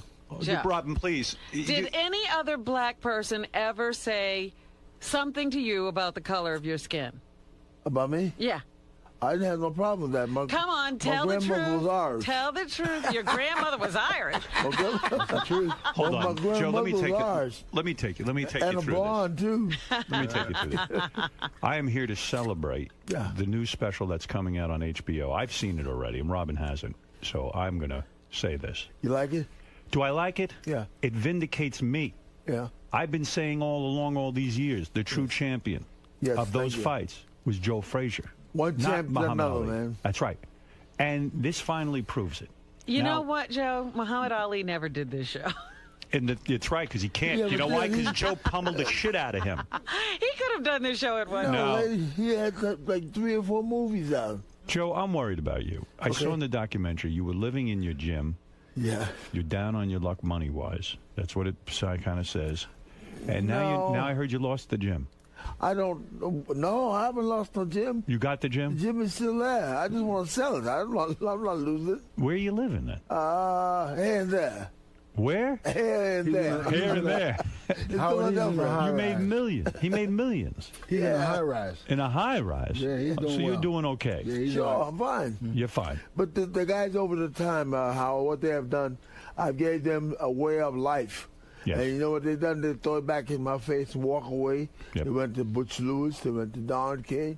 They went to Bob Am. They came to the Great Garden and left me holding the bag. Yes. So Marvis and Jacqueline, which is my kids, they don't in it anymore. Well, hey, let it go. You know what I mean? It's a whole lot of nice places that they can make out of it. The Irishman team comes over. You know what I mean? That's a gym, a hotel, a ballroom, or a kitchen, all in the one is there. Marvis, Robin doesn't understand this. She doesn't live the life that Oh we my have. God. We Explain to we- Robin. I want you to explain to my audience what it was like for you as a young boy growing up and Muhammad Ali is busy calling your father a gorilla and making racial remarks about him and saying he's an Uncle Tom. What was it like for you? Well, growing up, being Joe Frazier's son had that one or two sides. You know, everybody in that system would beat you up all the time because you were Joe. Because you were, because you were the Frazier's son. enemy. But he was the hero. Yeah, he was the hero. Well, a lot of people when I was younger would say that. Well, yeah, your dad's the Uncle Tom, and my dad not an Uncle Tom. Of course not. Uncle Tom, this man bowed before no man. Right. You know who the Uncle Tom was. Yeah. Light, bright, and almost white. Again, we're Right. doing it all over again. I see we've learned nothing. Let me We've tell learned you. nothing. What you mean we haven't learned nothing? We're learning plenty. Watch it, Robin. Muhammad Ali said, and I learned this all in the documentary, I hate Joe Frazier worse than the white man. Yeah, he's lighter than I am. Yeah. He's light, bright, almost and white. When he spoke at a Klan rally, and they said to him, don't worry, champ, we're not going to lynch you. Yeah. You know how many black men were lynched by the Ku Klux Klan, and Muhammad Ali's palling around with them? That's right. I don't think he was palling around. Sure he was. He went and spoke. I Why? don't think they had dinner together. He was just white as them. That's what he was. It's true. You're so right. You're so right. Now the truth comes out, doesn't it? Yes, After there you all go. these years. All on the table.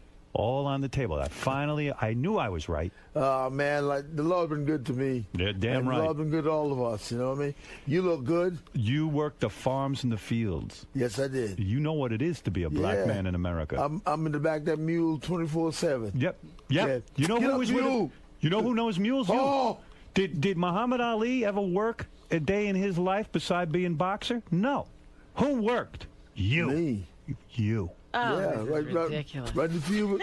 Matter of fact, I used to drive the tractor Right. and load it all at the same time. You lost your toes working a lawnmower. That was a lawnmower.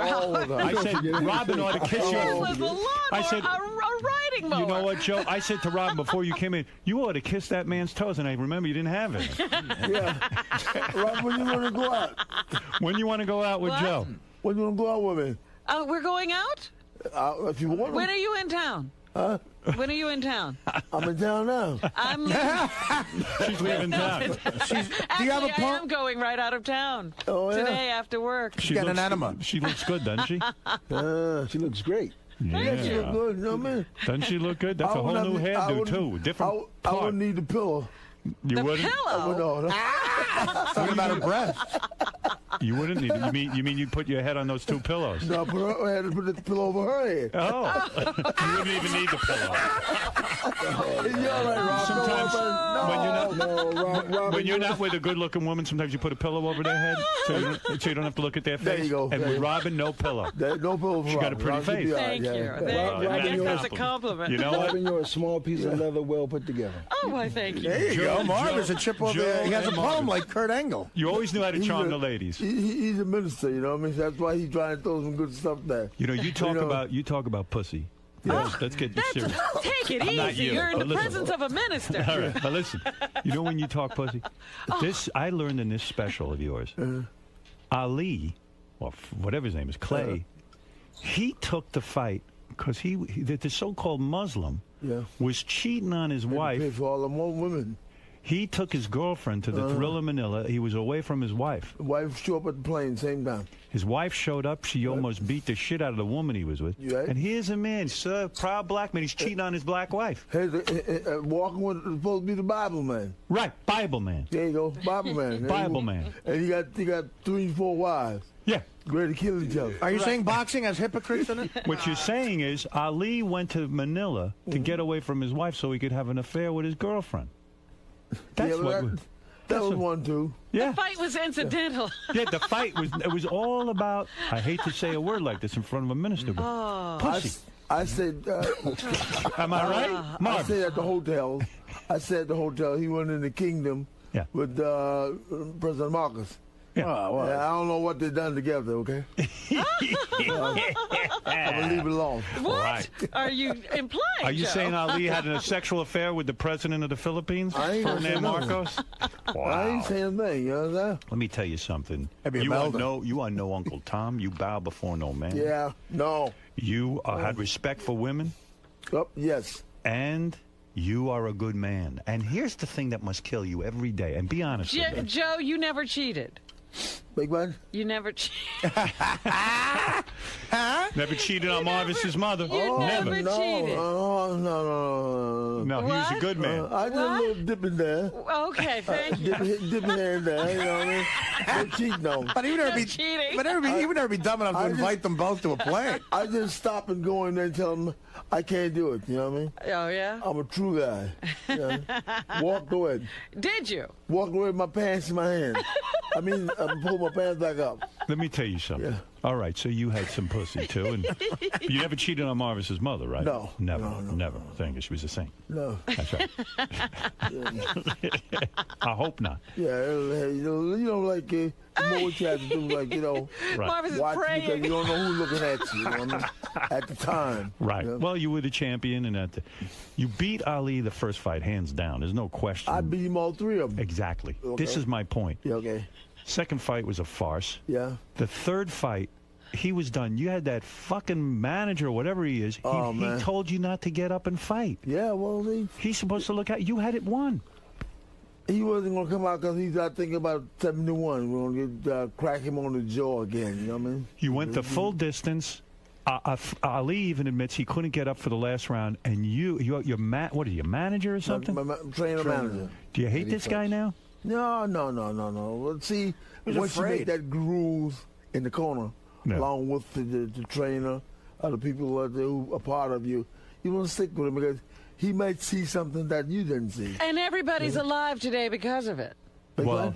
Everybody's alive today because of it. The Everybody- two of you could have killed Ali's him. Everybody's not. alive. Alive. You're alive. That guy ain't alive. Barely. Oh, stop it. Ali's barely He's in there alive. somewhere. I know it. He's not. Well, he may be alive, but he can't walk.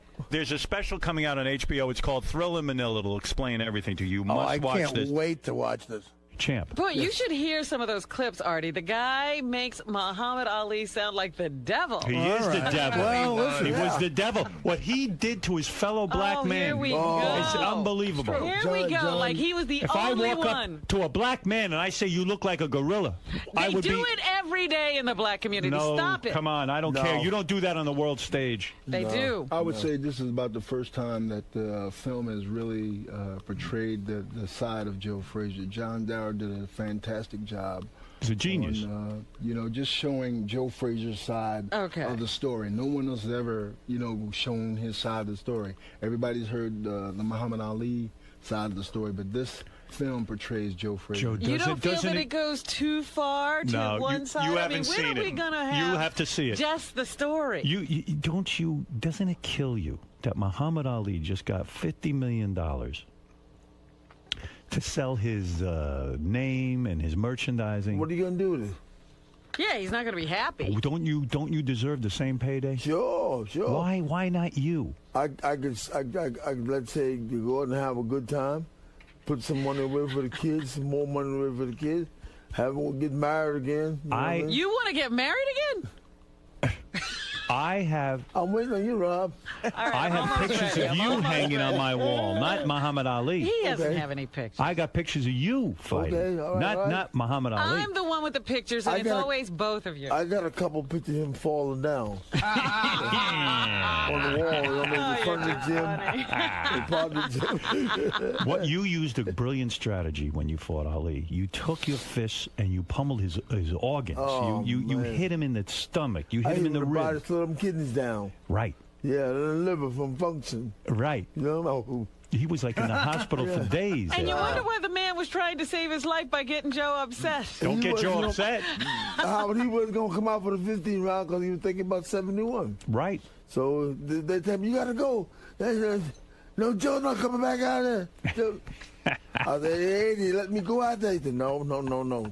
It's No. unbelievable. I mean, you're unbelievable. You fought, and I don't know if people understand this. In the third fight, Joe had it wrapped up. He had won.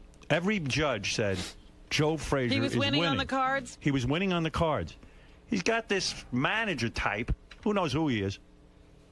He says to Joe, don't go out. It's it. Wait, why would the manager want to hurt Joe? I mean, he was being protective because Joe was beaten up too a little bit. Yes. A little bit. A little bit. His eye was closed a little bit. I think they both went to the hospital, right? They did. But guess who came out?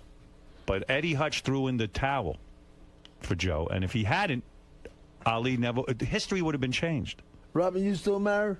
I've never been married, Joe. I've been waiting for you. I told Joe you were married. I was trying to help you out. You see, the side of the story I always heard was that Joe's. I don't know. It's time. Let me look at you. You want to know? What am I, a piece of meat? Yes. What would you do to her, Joe? If you could be alone with her, what would you do? A little small, man. I'd tell her to stand up, you know what I mean? Would you work the body? Would you work the body first? You want me to stand up? Here I am. Well, would you work the body? I'll start from up top. You start up top. What would be your strategy with her? I'm a side scraper. You're a side scraper? Stop the kidneys from functioning. Is she too skinny for you now? A little small, boy, I can work with. You're a little too thin, honey. A little small. I got some remedy jars, you know what I mean? Yeah. A little cocoa butter here, you know what I mean? Lord help me. So what you do to a woman? Rubbing down stuff, you know what I mean? You put cocoa butter on a woman? Yeah, to make it smooth, you know. On the vagina? I mean, I'm talking about the body now. Oh, the body, not the vagina. No. The vagina. These are arms, you know. I'm smooth. Breasts? There you go. Wow. Yeah. Don't go no lower. What about the butt? You would rub that down with cocoa butter? Well, I don't move around back too much. I ain't no back man. You were never into taking a woman's back door?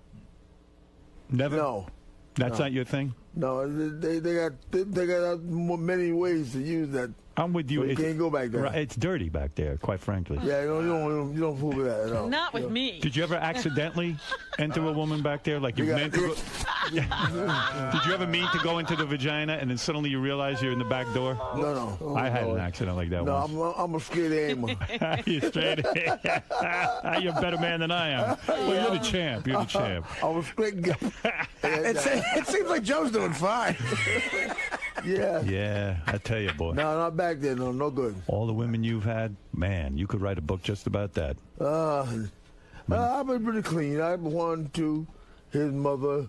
Right. A couple more. You know. That was it tonight. Keep it What clean. number would I be? If I don't want the kids to look at Daddy as a bad guy. You know what I Right. mean? If Robin was to make love to you, what number would she be?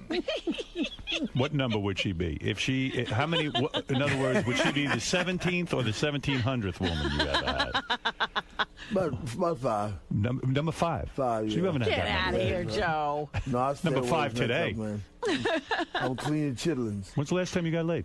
Big button. When's the last time you got laid? About 3-4 days ago. No kidding. Yeah. Marvis, you know the woman? Yeah. You met her?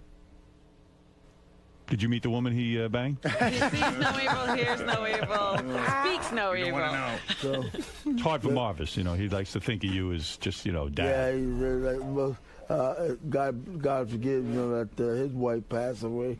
Whose wife passed away? Marvis. Marvis's wife passed away? It's been about 9 years now. What did she die from? Cancer. Cancer, young woman. Yeah. Yeah, You getting any? Oh, my God. How long did you, is he back in the saddle or is he still grieving? He's still breathing. You're still grieving? I have a fiance. Oh, you do? Oh, so you're getting some. Well, I like you. to see me married again because otherwise we don't have nobody to carry these names on. My daughter has a lot of boys, and let's say like they. Marvis doesn't have any boys. Yeah. Marvis doesn't have any sons? Fraser. No sons? 2 daughters and 2 granddaughters. You better get busy. No sons. No sons at all on my side, I don't think, right? No. No sons. No Frasers. No grandson. To carry on the Fraser name is going to die, Joe. Can't have that. What's this? The Fraser name is going to die. You don't get busy. Oh, no. Walt Frazier had sons. I got 5 daughters and 6 sons. Oh. Oh, yeah. But none of them have they're it. young guys. I see. You still got a chance. Jeez, Marvis. I don't know what they do with women, you know what I mean? The 17 and 18 and 20 years old guys, Yeah, you know what I mean? Maybe these daughters I are. got married, I was like 16 years old. Oh, you think they should be married Mom was already? there when I was 16. Yeah. Mom was and her sister. Wow. Really? Yeah. Wow. I've been batting 2 hands, you know what I mean? You were 16 when you had Marvis? And another girl. Wow. Ooh. But you were a real man. He must know how to the train dogs dogs out. as well. Did your mother practice voodoo? No, not Mom. Who practiced voodoo? Grandma did. Grandma. Grandma from hoodoo, yeah. And when you were living on the farm, you your grandma come over and do voodoo. What would she do? What kind of voodoo? They had a jug in her hand, you know what I mean? Lord bless them. No I kidding. said, Grandma, what that for? To make you better. Better? Better than what? I don't want you to make that shit in daddy of yours. Don't you think she put a voodoo curse on Cassius Clay to put him in this position? Yeah. But back in the days, man, when it was Joe's, Yes. Marciano, you know, Sugar Ray Robinson, right on down the line, these great guys, man, I said, I'm going to be a champion of the world. And my uncle said, he was a rocky boy. Dolly, can I have a shot of that thing? Yeah, that was liquor then. Yes. You know what I mean? Yeah. So that boy will be a champion one day.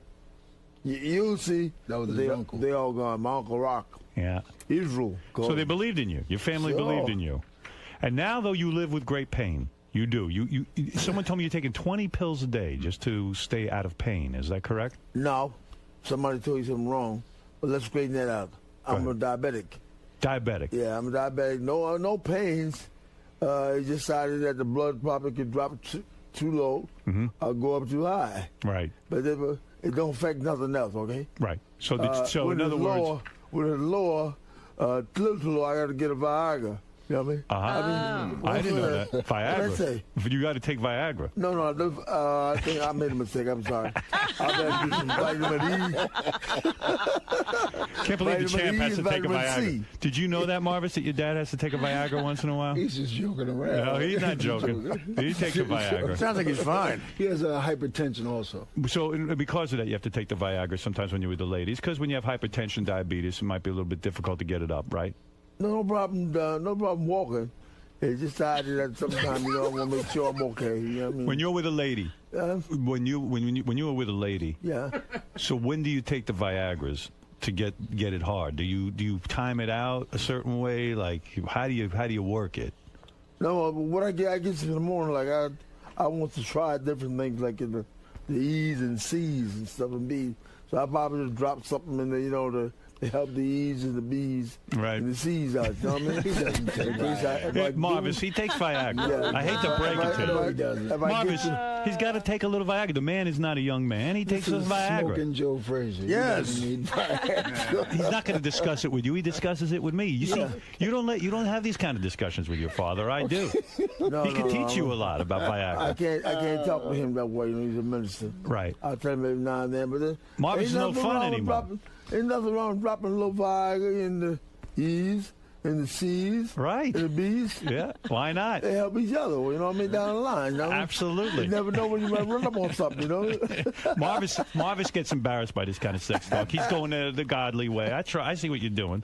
But, this is natural. This is natural. We talk about a man's ability to have sex with a woman. These are all jokes. He's a minister. We're just joking. He's a minister. Yeah, he's a priest. He's not that much fun anymore now. You don't want to discuss that stuff. You know what I'm saying? He used to be a lot more fun, didn't he? Yeah, he's so fun. Yeah. He's so fun. Yeah. Let him go and do what he got to do for what he has to do, for the church and stuff like that. Right. But you Does don't Joe have- go to your church? I'll try to stop them before they get there. Yeah, Does he go to the church? No. He's been there once. Oh my God! Well, he's always on the road. On the road, he's busy with the Viagra. He got no time for church. He's on the road. Joe, does it make it as hard as like when you were a teenager? Oh my goodness! Does it make it as hard as like when you were a teenage boy? Yeah, it almost as hard as this cane here. Really?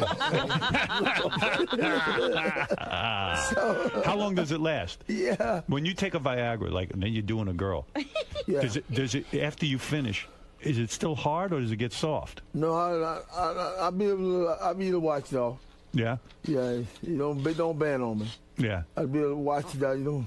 You're able to do Yeah. it two or Yeah. three times to the lady? I'll be looking for more. Wow. Yeah. No kidding. Yeah. So you can do it over and over and over. Over and over and over and over. Good Lord. I think with the E's and the C's and the V. The V. helps it out a little bit. Never mind the E and the C. You need the V. I'm not an athlete anymore, so therefore I can do these things now. You know what I mean? You got a young girlfriend? Well, How old is she? we'll talk about that later. Yeah? Yeah. How old are these girls you're with? Big button? How old are the girls you're with? Are they in their 20s? No, What are you, I'm 30? 45. 45, that's the age you go with. 50. Yeah, so they still have needs. They still I ain't want it. going over my age, okay? And what do? They're like, oh, champ. Every minute with the champ, is that it? Don't call nobody's name because it might get in trouble. Right. You don't give anybody's name. No, don't they call nobody's name either. When you're with these women who are, let's say, some of them aren't that beautiful, and you say you put a pillow over their face, did you ever once smother a woman by accident and kill her? No, like, no. With the pillow? No? No, you gotta give them breathing room. Breathing room. See, Robin, if Joe ever put a pillow over your face, you'd get breathing room. Stop. So don't worry. He would know to let me breathe. You know how to Thank control you, the Joe. pillow. Yeah, but you don't need a pillow for her. Though. Thank you for not smothering me, Joe. You still married? I'm not married. I've never been married. She's never been married. Oh, yeah? But she has boyfriends. Don't ask what's going on. She's got boyfriends. Oh, yeah. Yeah? Yeah, she loves One or it. I don't know what he's talking She loves it. How many boyfriends you have? I don't know what he's talking about. I think she's got one now, but I'm not sure. I don't know what he's She's talking got a young white guy, Joe. I don't know Oh, yeah? what. I don't know what he's talking. I don't know what he's talking about. 25-year-old white boy. Oh, Ain't yes, nothing wrong with right. that. Sure. Nothing wrong with it. Sure. Yeah, nothing Barely wrong out with of that. diapers, this one. I'm Man. with a kid in a diaper. No Viagra there. No. That's who I'm with. I'm with a kid in Marvis, a diaper. when you were a young man growing up, did your dad ever take you aside and teach you the pillow technique in case you ever with a girl? Did your dad ever teach it to you?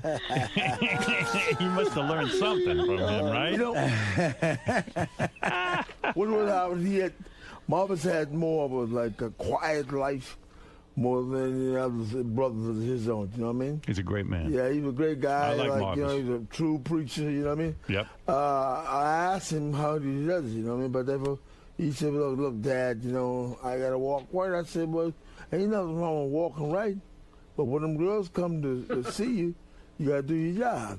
Oh, my Right. God. You're a This good was father. your fatherly advice? You're a good father. Why not, man? You sat your son down and you said, when the girls come, you got to do your job. Good job. That's what it is. I mean, Yeah. they ain't coming around you to shake your hand because you got a couple dollars. Right. They want to get beat up. I didn't say eat up now. I said beat up. Right. You told him you taught your son early on, you got to satisfy these women. That's right. Did you encourage him to perform oral sex on these women? In other words, some men don't teach their sons that. No, we don't go that way. The black community. That's a little rough for him. Marvis, I ain't gonna get down. I ain't gonna get down too rough on him. You know what I mean? Right. There's some of the things they ain't gonna tell you no way. You know what I'm saying? You never licked a woman down there, right? You never did that. You never sat there and licked them. No, I never go that low down there. You never went down there. I stay above the navel. Above the navel. And you taught your son that too, right? I hope you did. Marvis, you go below the navel? Wow. Holy Why not? No, man, no. Oh, my goodness. Marvis is more beat up than when he fought Tyson. Down goes Frazier. Do you think Muhammad Ali used to lick all the women? He probably licked them down there, right? Because he bows before the women. I don't know what he done before now. Yeah. At a You Klan gotta do meeting, you something. probably did it. I'm sorry. Now, who knows what you he got to did? do something now. You know Now, what I yeah, mean? he probably can't get it up, so he Yeah, probably has to yeah. lick them forever, for hours.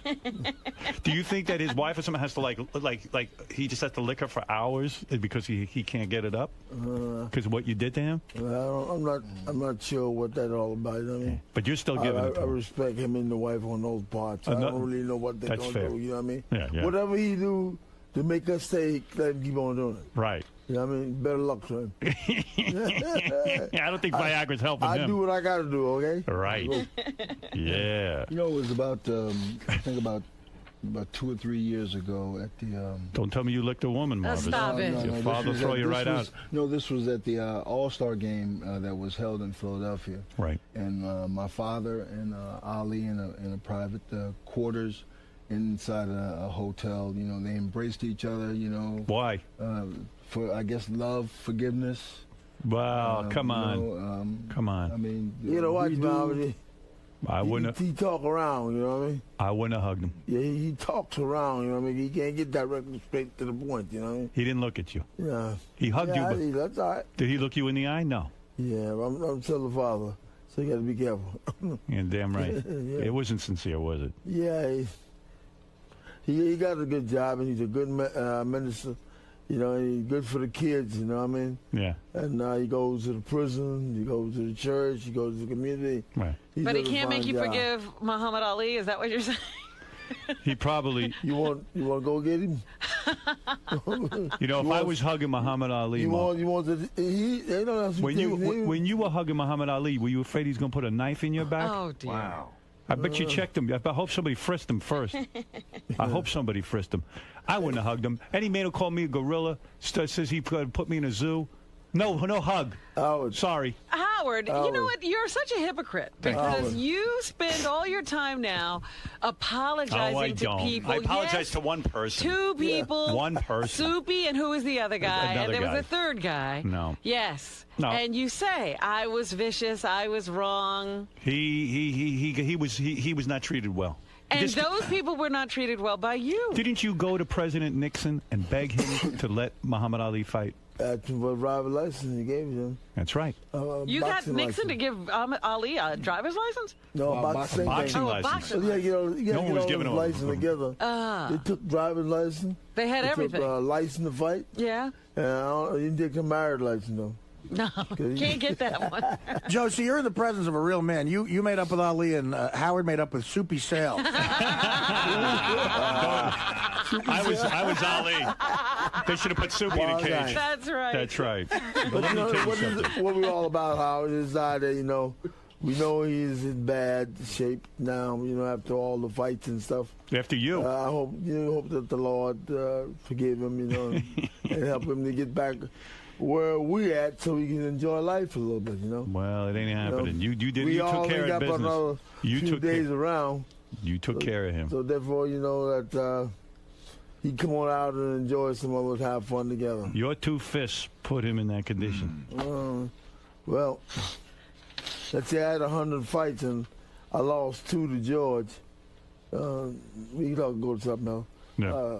2 to him and all the other guys I beat up real well. Yep, real good. You were the champ. You were the true champion of the world. Listen, you guys are great. I really want everyone to watch this special and learn the truth about what happened in Manila and who the true people's champion is. And the only way you're going to learn... What is the special called? Okay, it's called Thriller in Manila. And it stars Joe Frazier, the true champion of the world. Now, when you see this, prepare to have your world rocked. You're going to learn the truth. And now you're going to take down your pictures of Muhammad Ali that you worship. Well, do I? And you're going to hang up pictures of Joe Frazier. Uh-oh. And the picture you have in your book, you're going to do a reprint of your book, Robin. I am. And you're going to put Joe Frazier's Joe name. never gave me a picture. Well, we'll get you one. I'm going to get you one. I'm going to get you a naked picture of Joe Frazier after he takes his Viagra. Hey, Rob, we can go out boogieing. All right, we're going to boogie? We can boogie out. Yeah. You are a great man. 10 years ago, Howard, he wouldn't want to talk to me, you know? Right. Give me a hard way to go, you see? Right. And when we get a certain age, you know what I mean? And well, you're going to take me out with one of these days. Well, Look at that say that, When she Joe? was You're saying younger, it right she now, was Rob. always blowing you off. Now all of a Yeah. sudden she's begging you for it. Oh, yeah. Right. Robin, did you ever think when you were a little girl, you would grow up one day? I am begging, Joe? Yeah. I resent that. Hey, Howard, it's always nice being with you, man. It's You know? great being with you. You are the champion. Robin, Yes. did you ever think when you were a little girl growing up that one day you'd be sitting with Joe Frazier, the true people's champion, Never. and that he wants to have sex with you? Oh, I never dreamed. That he'd want to have sex with you? Well, you should have sex You know with the what? champ. Both of them did. Both of them did what? Muhammad and Joe. What about See, him? I'm the one who's beat both of them. They both wanted to have sex with me. Muhammad wanted to have sex with you? When I got that picture, he was coming on to me. He was. Robin, Yeah. you too dark. Oh, no. You're too dark for the He champ. might not have married me. He might not have married me. Cassius but he Clay, wanted me. Cassius Clay won't do you. You're too much of a Robin. black woman. Robin, remember the first wife you had looked like you? They stayed together one day. Are you all he saying, wanted Joe, one night. each one of Muhammad Ali's wives got lighter and whiter as he went along? Light, bright, damn near white. Right. So the point is, you were always with black women. Dark. Dark-skinned black women. Dark. All I my love ladies this. was dark. All your Joe, ladies. Yeah. Everybody, Muhammad was wrong for drawing these lines between himself and other blacks, but we're fine. I love how Muhammad Ali is calling this great man an Uncle Tom. Meanwhile, he's out banging these white chicks. He was banging blacks. This man was banging dark-skinned black women. He loved the black race. Oh, yeah. Oh, yeah. I might change as time go by, though. You know what I mean? His wife now is almost a ghost. You're going white on me now? Yeah. Light, bright, damn near white. That's right, Marvis. Your new stepmom is going to be white. You're going to have a white woman bossing you around.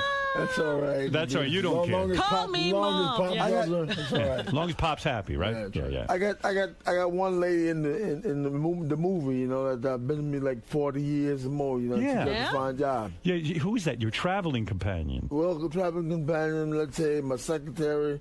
Were you having a sexual thing with her? Let's say my clothes lady. Yeah, she does a fine job. But did you guys have sex together? No. We always knock on the door when we come in. You know what? Yeah. When you see this TV show, there is a white woman who seems to travel With Joe? with Joe quite a bit. She's been in like 40 years with me. Yeah. I got the feeling do that she's. everything that I need to be done. I got a feeling she's like a wife to you, like a lover. That's the way it seems like them around. Yeah. Like a Marvis, what wife, do you know what about I this? mean? Yeah, What do you think about this? You keeping your lips She sealed? drives the car. Yeah. She makes the bed. She cooks the food. You She's love my her, wife. don't you? You love her. Huh? You love her. I love her. Yes. You do. Yes, I love her. Wow. Because she go where you want to go. You don't have to drill a hammer in her head. Tell her you can't go today. You know? She listens. Where do you get a broad like that? She's like, can I go? I said, no, you can't go. I'm going to Howard. Be that come back. No problem. Wow. She listens to you. You found a woman who listens. Make sure that I'm clean, Right. sharp as a tack. Right. You know what I mean? No problem. Good woman. It's a good woman. You're not kidding. What is it, Gary? Champ's got to go. All right. Listen, Champ. We love when you're here. Always fun, Joe. Come see us again, Marvis. Pleasure Always, having you, of Robin. course. Marty. bless you. God bless Always you, nice Bless seeing you. you, man. Do me a favor. Next time you're here, you bring a pillow with you. You teach us that technique. How to put the pillow over the woman's face. Okay? You can use Just give her Benji. enough air to breathe. That's all. You'll practice on Benji. You'll show us how to do it, all We're right? not breathing here. Ah! But when she starts to lose consciousness, pick Yeah. up the pillow. Okay. With Benji, you might need two pillows. Don't try that at home. The great champ, Joe Frazier, and his son Marvis. I love you, even though you're so mean to me. You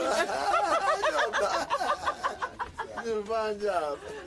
Joe, hey, Joe, Champ, can you watch it for a second? You're right tangled up in here, and I don't want to see the. Thanks. Mr. Frazier, how was it? Oh, man, that was good. It's always nice being with Howard, you know. You always have a good time, right? Yeah, we talk the same kind of language. There's a lot of sex talk in there. Oh, yeah, he go from A to Z. I can handle it, though, you know what I mean? Yeah. Is it a little awkward with your son there talking about sex and Viagra? Good luck. About what? Is it awkward talking about sex with your son sitting right next to you? No, he's a grown man. It's all good, right? He's almost old as I am. So, we didn't get filthy. Not that bad. Not that bad. Just like some stuff was saying that it really happened to the men's and fathers, you know, so and sons. So we can talk that way. Boom. Much. How you doing, man? Doing good. I got a little cold, but I'm good. A little under the weather? A little bit. Yeah. You'll have a good time with Sheriff Howard. Make you forget about your cold. Yeah. So, what are you here to talk about today? You got a new movie, right? I do have a new movie. I guess that's it. Just here to hang. I don't have any subjects. I don't have any special subjects. I didn't come with any material or an agenda. You're just gonna let Howard, see where the conversation takes us. I'm just gonna let Howard, work me like a puppet. All right, man. Well, have fun today. All right. Jack Black, old friend of the show. Guy's got amazing career going, films and all kinds of stuff. And Seen some previews for this new movie. Looks pretty funny. yeah, Jack's got it going on. He's a big star. He hangs out with only A-list people. Won't even. Soon he'll be so big he can't even talk to us anymore. I always wanted to ask him if he was playing Artie in that movie. What movie? Tropic Thunder. Tropic Thunder. Yeah. I might have done that monologue on the tree a few times. Not the sucking cock, but very close to it. Tropic Thunder. That was a good movie. Great huh? movie. Yeah. Did you love it? Ben Stiller. Yeah. Done it again. Did you have any idea that movie? How you doing, Jack? I'm got a little cold. I'm a little under the weather, but That's what I heard. Everyone was warning me. Don't shake your hand. no touching me. No touching me today. Have you been getting your rest? I have. Not last night because I was watching the Lakey Lakes. Oh, congratulations. Fuck them. Are you a big Lakers fan? I am a big Lakers fan. Where did you grow up? Los Angeles. Oh, so yeah, all right. So you No, dig I'm the legit. Lakers. I'm legit. Yeah, he's You're a not true a Johnny Lakers come fan. lately, huh? I'm no bandwagoner. Do you feel Kobe finally got his just due? In other words, he won without the help of Shaq. Yeah, he got the Shaq monkey off the back. Right. And what about Phil Jackson? I mean, is he the greatest coach of all time, or does he just have great players? I've been saying he's the greatest for a long time. I'll tell you why I like him. Would you tell me? I'll tell you why I like Phil Jackson. Because a lot of teams have great players, but they never can put it together. They Well, can you never, know, every team that's ever won, they never had scrubs. You know, they always had great players when they won. Yeah. Why do you like Phil Jackson? Well, like you say, I mean, the Bulls never won before. I mean, they were playing with Michael Jordan for years before he came and took them to the promised land. Same thing with the Lakers. They couldn't do it without him. And he's a Zen master. I like a little Zen mastery in my coach. He was a mediocre basketball player, but a fantastic coach. I'm a sucker for Eastern philosophy. Are you? Yeah, I will follow you if you do some some ancient Chinese stuff. Well, speaking of religion, I was surprised to learn that you were born Jewish. You don't practice the religion. I haven't been since I got my bar mitzvah to synagogue. So why is it that so many Jews are turning away from their religion? What is going on? I was just bored. You were bored? Yeah. You want something a little more hippie-ish, Would you like a little more entertainment in your service? Yeah, you want something, mysticism. Yeah, I don't know what I want. You need to see the smoking purses. Maybe and all that's that why stuff. you like the Zen stuff. Maybe. What are you looking for in a religion? When I want spirituality, I want it... Shoot, man, I don't know. Why are you sick? Are you burning the candle at both ends? Is this movie important to you, and you are out there promoting? You know what happened is I got this flu. I'm in London filming Gulliver's Travels, right? Oh, no kidding. Yeah. Are you Gulliver? I'm Lemuel Gulliver. Really? That's a big deal. It's a big deal. It's a big title. A lot of pressure. Gulliver's Travels. I remember seeing a movie when I was a kid. Tales, yeah. Gulliver's Travels. A cartoon? Yeah, and there was a movie, like a Gulliver movie. Yeah. But, now with the special effects, it's going to be awesome. Yeah, it's going to be awesome. Yeah. But anyway, I catch a flu bug out there. And I have never had this kind where you get the explosive vomit and diarrhea simultaneous. That's the worst. I've had simultaneous. I've had that. So no matter which end you are putting in the toilet, there's going to be some bad. You can't keep it. And you have all these you could have said to me, "I'm sick. I'm not coming in." If you weren't feeling like No, I couldn't though. It's too much. I'm contractually obligated. Right. But anyway, so yeah, I had that flu, and then somehow it morphed into this like head cold. I think I was just my immune system was down, so I was susceptible. And I got 2 babies. I know. And then you get everything. Yeah. And do they travel with you when you're working? They travel with me when I go to do a movie, but not just on like the 2-day like press junket. No. Junket. How's the marriage going? It's good. They're still getting laid, or yeah. No kidding. We're still boning. Look at you. Yeah. How many times a week? How if you old don't are the mind? kids? No, we do it like at least like 2 times a week. Get out of here. Wow. No one buys that. No one believes it. Well, that's probably because you're Jack Black. She's very taken with who you are, you know. How old are those kids now? That's right. 1 and 3. Wow. So did you change your name for show business? Were you always Black? No. I was always Black, but I was not always Jack. Who were you? My legal name is Thomas Jacob Black. And when you went into show business, you became Jack? No, Jack was my nickname. My dad and mom called me Jack. Isn't that weird that people name you Thomas and then start calling you Jack? Like, why would they bother naming you Thomas and then calling you Jack? Because there was history behind it. My dad's dad was Thomas, and his dad and it goes back to like the ancient Ireland blacksmiths. There was a Thomas Black, and so in other words, they name you Thomas out of respect, but they really weren't interested in you being a Thomas. No, it was like they didn't really knew like I the was name. Jack. Now I understand. And I resented it, and so I was just like, I'm Jack. But then I felt the pressure, and I named my son Thomas. Really? You did? I know. I resent, and then I didn't. And when the push came to shove, what do you call him? I couldn't break the chain. Wow. What do you call him? I call him Tommy. Oh, you do? Oh, you do? Yeah, oh. he's Tommy. He's using it. But, you know, Tommy is also... You're going with it. It's my favorite album, The Who's, Tommy. Nice. Yeah. Yeah. The rock opera. Are you still doing... I'm not a... You know what? I'm not a huge Who fan, I'll be honest with you. Yeah, I do love certain Who songs. I can't believe that. Some people don't. They are so brilliant. I can't believe you don't appreciate that. I do as I get older, maybe more, but I don't know. I mean... If I can... Nothing there Don't for you? stop there. What are you doing? He seems to be complete... I can't sing right now. You know, you should pick up The Kids Are All Right. From I know all the... I have all the albums. No, but I mean the documentary. I got all the documentary. Yeah. I think you'd really. There's Keith Moon shit in there that's so great. I think you'd like them better. Are you still doing your music? Are you going around with the band, the Tenacious D, and all that? Yeah. We're still, you know, I mean, last time I was here, we were actually making predictions about how huge our movies was. The Pick of Destiny. Yeah, I like that movie. I enjoyed it too, but it was a big flop. Right. 0 people went to see it, and so now. Did that blow your mind? Yeah. Did you get down on Tenacious D as a band because of that? No, but I was devastated because I had put so much. I had just been going around town saying how awesome it was, and I could. You wrote the like movie an idiot. Pick of Destiny. You Yes. didn't look like an idiot. You tried. I did try. If you wrote the movie Pick of Destiny. Yes. Someone told me after Pick of Destiny flopped. Yeah. You stopped writing movies completely. It's true. I stopped writing. It completely psyched you out. You said, maybe this isn't for me. Maybe I should just be in movies. Well, I don't know if anyone would pay me to write a thing. I would have to write it for free. Right.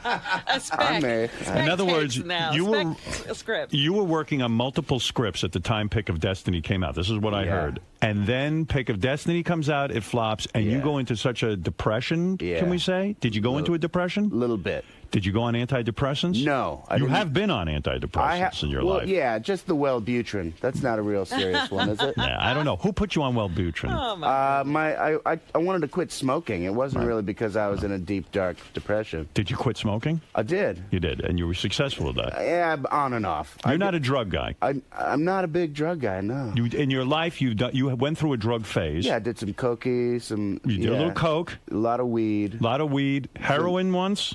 One time I snorted it. Yes. And wasn't that great? No, dude. I almost died. Yeah, well, that's what's great about it. What was your experience? My heart slowed down to, I felt like, oh my God, I'm going to have a heart attack. Right. It's going too slow. And so I thought, I'm going to go walk down to 7-Eleven. And I went out walking, and my feet felt like I didn't have feet. It felt like I was just walking on stumps. Yes. And I made it through. There was no pleasure. Yeah, when does the fun start? I snorted it because I heard that it is better than sex. Right. This high. And, well, I guess some people don't respond well to it. It is. It sounds like you got shit that was laced with acid or something. I mean, I've done a lot of heroin. Yeah. And I'm not proud of it, but I haven't. I have never had nothing but a great high where, you know, like. Are you telling him to try it again? No, because the problem with heroin is it ruins you. You know? Were you? Does it have a shelf life? Because I had it for a long time and I didn't take it. I just kept it in a special spot. Maybe it turned. Weren't you afraid? It could go bad. Weren't you afraid? I mean, when you read about heroin, you know, classically, people get addicted so easily, like Artie did. Yeah. And the thing is, were you just at such a low point in your life that you didn't give a shit about anything? No, things were going good back then. I just wanted to try it. Just having you some were fun. curious. I was just getting the forbidden fruit. Man. I've tried it. You're going to tell me not to try it? Yeah. Take one little snort. Do you think this is part of your rock and roll's lifestyle, or your persona? You're fascinated with rock and roll. You are a fan of rock and roll. Do you think you almost needed credibility in this drug area in order to be a real rocker? Well, no. But, how did you get it? I'm not telling you how I got it. Was it Charlie Gwyneth Murphy Paltrow? sold it to him. Oh, Charlie. Charlie Paltrow. Was it Madonna and Gwyneth Paltrow? Is that Gwyneth's dad, Charlie Paltrow? No. I said Charlie Murphy. I'm Charlie. sorry. Okay. We're trying to come up with a name that would be shocking or something. But And that's not true. Right. None of that is true, by the way. No. So this movie is coming out now. Yeah. So are you feeling the Have pressure? you ever done heroin? Yes, once. You did too. Yes. Snort? Yes. It was an And? accident. Pleasure? I didn't like it at all. In fact, someone told me, I was in college, and someone told me it was cocaine I thought I was experiencing. Yeah. But it wasn't. That's the old bullshit excuse. Yes. I didn't know it was heroin. And I disliked the whole thing. Yeah. I was very upset with myself. It just was not pleasant. And Really? Yeah, just not for me. It's not for everyone. It's not for me. It isn't for anyone, really. Right. It isn't. Right. 'Cause Good or bad. Yeah. I got to ask you a question, Jack. I got to know this because this is crazy. In 2008, you made out with Cloris Leachman in a guest appearance on the NBC comedy The Office. Yeah. All right. That had to be traumatizing for you. I mean, I know I've had Cloris Leachman on the show. She's a lovely woman, great actress. Yeah. She's very old. Here's the thing about Cloris Leachman. Go ahead. She is an octogenarian. She means she's in her 80s. Exactly. And she was good to go.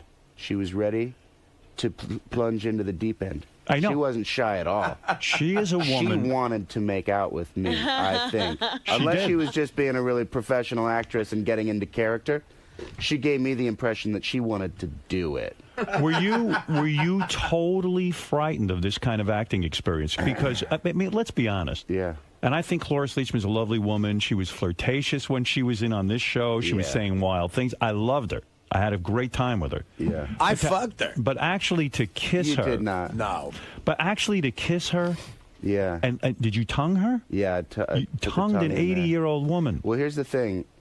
Be honest. I'm being honest. You had to be totally freaked out before. I read the script, and I thought, okay, that's funny. It's going to be a little shocking and a little titillating. Hysterical. And I'm willing to go to far distant places to get a laugh. Would you make out with a guy?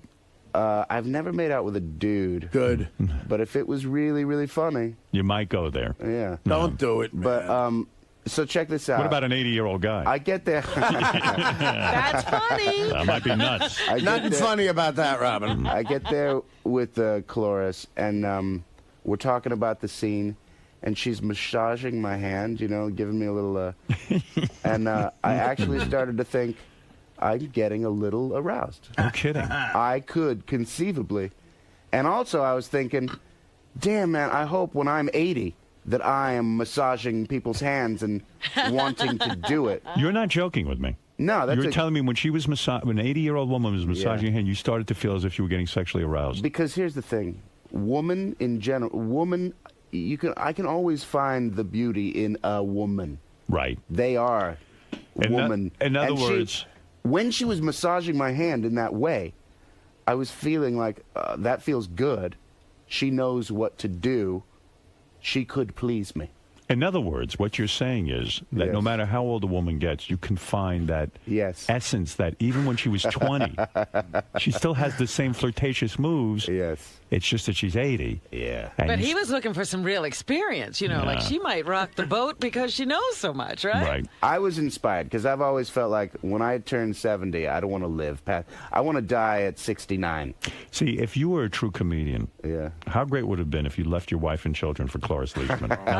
Now there's something we could have wrapped our. We could have really Talk about tabloid fodder. If you were really willing to take this career to the next level. Cloris Black. Unbelievable. That's right. Well, listen, Artie, you made out with Blue Iris. And I was about to say, for comedy, I made out with a 75-year-old porn star named Blue Iris, who I believe had just blown Lexington Steel an hour before. Holy shit. But I made her wash out her mouth. And I did. It's on tape. We have it. Yeah. No, that's pretty Did amazing. she start out in black and white porno like those? She probably did. She did silent pornos. Those were the days. I had a silent porno, believe it or not. I really did. It was funny, silent when you used to porno. buy stag films, when I was a kid, you didn't have, like, VHS even at that point. Yeah. I mean, I'm getting old. It was like, I had Super 8, right? I had I had 8mm porno where this woman who was kind of attractive calls up a TV repair guy. He comes over. She's wearing a fur coat, and she keeps spreading her legs and showing her vagina to him. And next thing I know, he drags her into a room and starts fucking her. And I'm watching this on my dad's 8mm thing, and I'm in the basement, and he comes home. And I'm scrambling to get this thing out of there. I mean, it was a real effort to see porn. How do you make that go away? Because you got to unthread the projector. Oh, don't ask. I got away with it. You got to be an AV expert. The first porno I ever watched with my buddies was in my friend Danny McGrath's basement. It was the Sex Asylum of Gingerland Sex Asylum. Yeah. So whenever his mother would come down, we hit the channel real quick, and it was cable. And the channel that we happened to hit just by random was an Italian soccer game in a different language. And his mother was like, "Why are you watching this?" And I was like, "I have a bet on it. I have a bet on Peru, you know." But here we're talking about Cloris Leachman in your career, but really you've made out with some great people. You had a chance to hook up with Jennifer Love Hewitt. This is a very famous story, isn't it? This is not true, is it? Yes, it is. Isn't it? Didn't you once? You regret saying this? Yeah. Why do you regret saying it? She's a beautiful woman. Because a classy dude doesn't kiss and tell. So why did you? It is true. So what are you doing here? Because I didn't actually ever kiss her or do anything with her. I just had the impression that I had a chance. She gave me the impression that I could lay with her. I understand that. You see, you didn't say anything wrong. But I still should keep my fat mouth shut. But I get. What gave you? Wait, what gave you the impression? When I get the impression, I just want to spread the word because I'm so proud of it. What gave you the impression that you could get Jennifer Love Hewitt? Because this happens a lot on movie sets. I know when I did my movie, I had an opportunity to do one movie. Yeah. I thought everyone was in love with me, you know, and I thought, I could get her, But, you know, I don't know if I could. There's something magical that happens. You're working alongside this person. Yeah. What gave you the impression that you could get Jennifer Love Hewitt? Well, we were in Mexico. Go ahead. Take us back. Filming, what was it called? I Know What You Did Last Summer. I still know what you did last summer. Was that the sequel? Yeah, the sequel. I still know. Yes. And, you're in that. Wow, what a coup to get you in that piece of shit. Dude, well, it was, my career was not really... No, but I mean, you're a great actor, It's like they need back then. All right, so tell me what happened. Oh, God. I can't believe I'm going to retell this again. I need to know. You've never told me this. I'm going to feel dirty. I'm going to feel dirty after this. There's nothing wrong with you saying that you think you could have gotten her. I think, I could be wrong. All right. But she was like, no, I can't say it again. Say it. I'm not saying it again. Oh, come on, man. Let it out. I don't know what you're talking about. I don't either. Let me make him feel comfortable. Yeah. I blew a guy. All right, so now... Anything you say is much weaker than that. You're really uncomfortable about this. Why? Because you had the impression she might like you? That's not saying anything wrong. That's right. Yeah. You fucking say something. She wanted to hang out in your room with you. No, not true. No? She said, fuck. Go ahead. What did she Come say? on, Just talk spit about it out. it. What did she say to you? And I'll tell you if you could have gotten her. She was like, eat my ass? If a girl says eat my ass, Robin once said it to me, and then it turned out she didn't even want me. She said, I don't want to get it wrong. What was it? It was like, oh, we were on the set shooting the movie. She said, hey, if you want to chill, you can go chill in, forget it, man. You can chill. You can chill in my room. It's so hot there. Everyone's out there in the elements. Go chill in my room. It's 1B. And I was like, okay, cool. And I went over and I was looking for her dressing room. Right. Because it had air conditioning, I assumed. Right. And there was no dressing room 1B. And then I realized she meant her hotel room 1B. And I was like, oh. And Maybe then she wants you. Now that I'm retelling So then it, why I'm wouldn't realizing there's really not much there. You want to know why probably- there's not much there? Because I'm going to give you a similar experience. Why? Because I haven't had much experience in movies like you, but I was on the set of my movie. And you know who came to visit me? She said, I want to come see you in your trailer. Yeah. And it was, who was that girl? She was on Lois and Clark. The one who's on Desperate Housewives now. Yeah, what's her name? Terry Hatcher. Terry Hatcher. She says, I want to come see you in your trailer. I want to hang out with you for the day. So I go, whoa. Hello. Terry Hatcher wants Let me take my breath. And so I'm getting ready. She's going to come visit me on the set, and she's watching me shoot, and I'm in all my glory. I'm surrounded by people. Don't ask. I'm a very important man. She comes back to the trailer. She could have given a shit about me. She was sitting there. We ate lunch. She invited Mary McCormick. She invited every girl in the place. She had an entourage. She didn't want me. No. sometimes you get the wrong impression. Who knows? You know, it's true. And why didn't you act on it? Jennifer Love Hewitt and you. What a power couple. I was just, I don't know. You didn't act on it. I'm kind of a coward, I guess. I need a woman to be so forward. Me too. She has to make the move so clearly. Yeah. Because I'm so terrified of rejection that if there's any room for like, maybe she's not. I don't know. You know what, dude? You could have fucked her and got a friendship ring at Tiffany's. Yeah, she does that with That's guys. what she does that with Really? people. I had a similar thing in The Bachelor. I told you I thought Renee Zellweger wanted to fuck me. I know. And I did this movie with The Bachelor with Chris O'Donnell and Renee Zellweger. I was like the best friend. Renee Zellweger is just very friendly to everyone. Yeah, Right. So And guys, just because a girl is friendly doesn't mean that was probably it. Give up on that fantasy. We have lunch one day, and she's being nice to me, and I'm like, wow. She's like, blah, blah, blah. And I went over to Chris O'Donnell, and I said, Chris, listen, man, I really think I'm going to ask Renee out because I think she's digging me for some reason. And Chris O'Donnell looked at me like I had just said, I'm going to go to the moon to get some samples and bring them back. And I said, what, that look says it all, so I didn't act on it. How did you get this new role in this movie? How does it work for you at this point? Gulliver's Travels? No, the one that's coming promoting. up. And Gulliver's Year Travel one. too, because I'm really I'm sort of intrigued with Gulliver's Travels. Right. I think that could be really good. I think so too. Year one, they're promoting the movie. Looks like it's going to be a big hit and everything. It looks like we're on track. Yeah. Year one, what's the story? You play a guy who what? Year one is kind of like the old Monty Python biblical comedies, like whatchamacallem? Life Holy of Brian, Grail. Holy Life of Grail. Brian, Yeah. Holy Grail. Yeah. What is it? You play a guy in year one? I just play kind of a caveman guy. Right. With Michael Cera. We're both like tribal dudes. Michael Cera is the guy from Superbad. Superbad. And Juno. And Juno. Right. Very up and coming, talented young.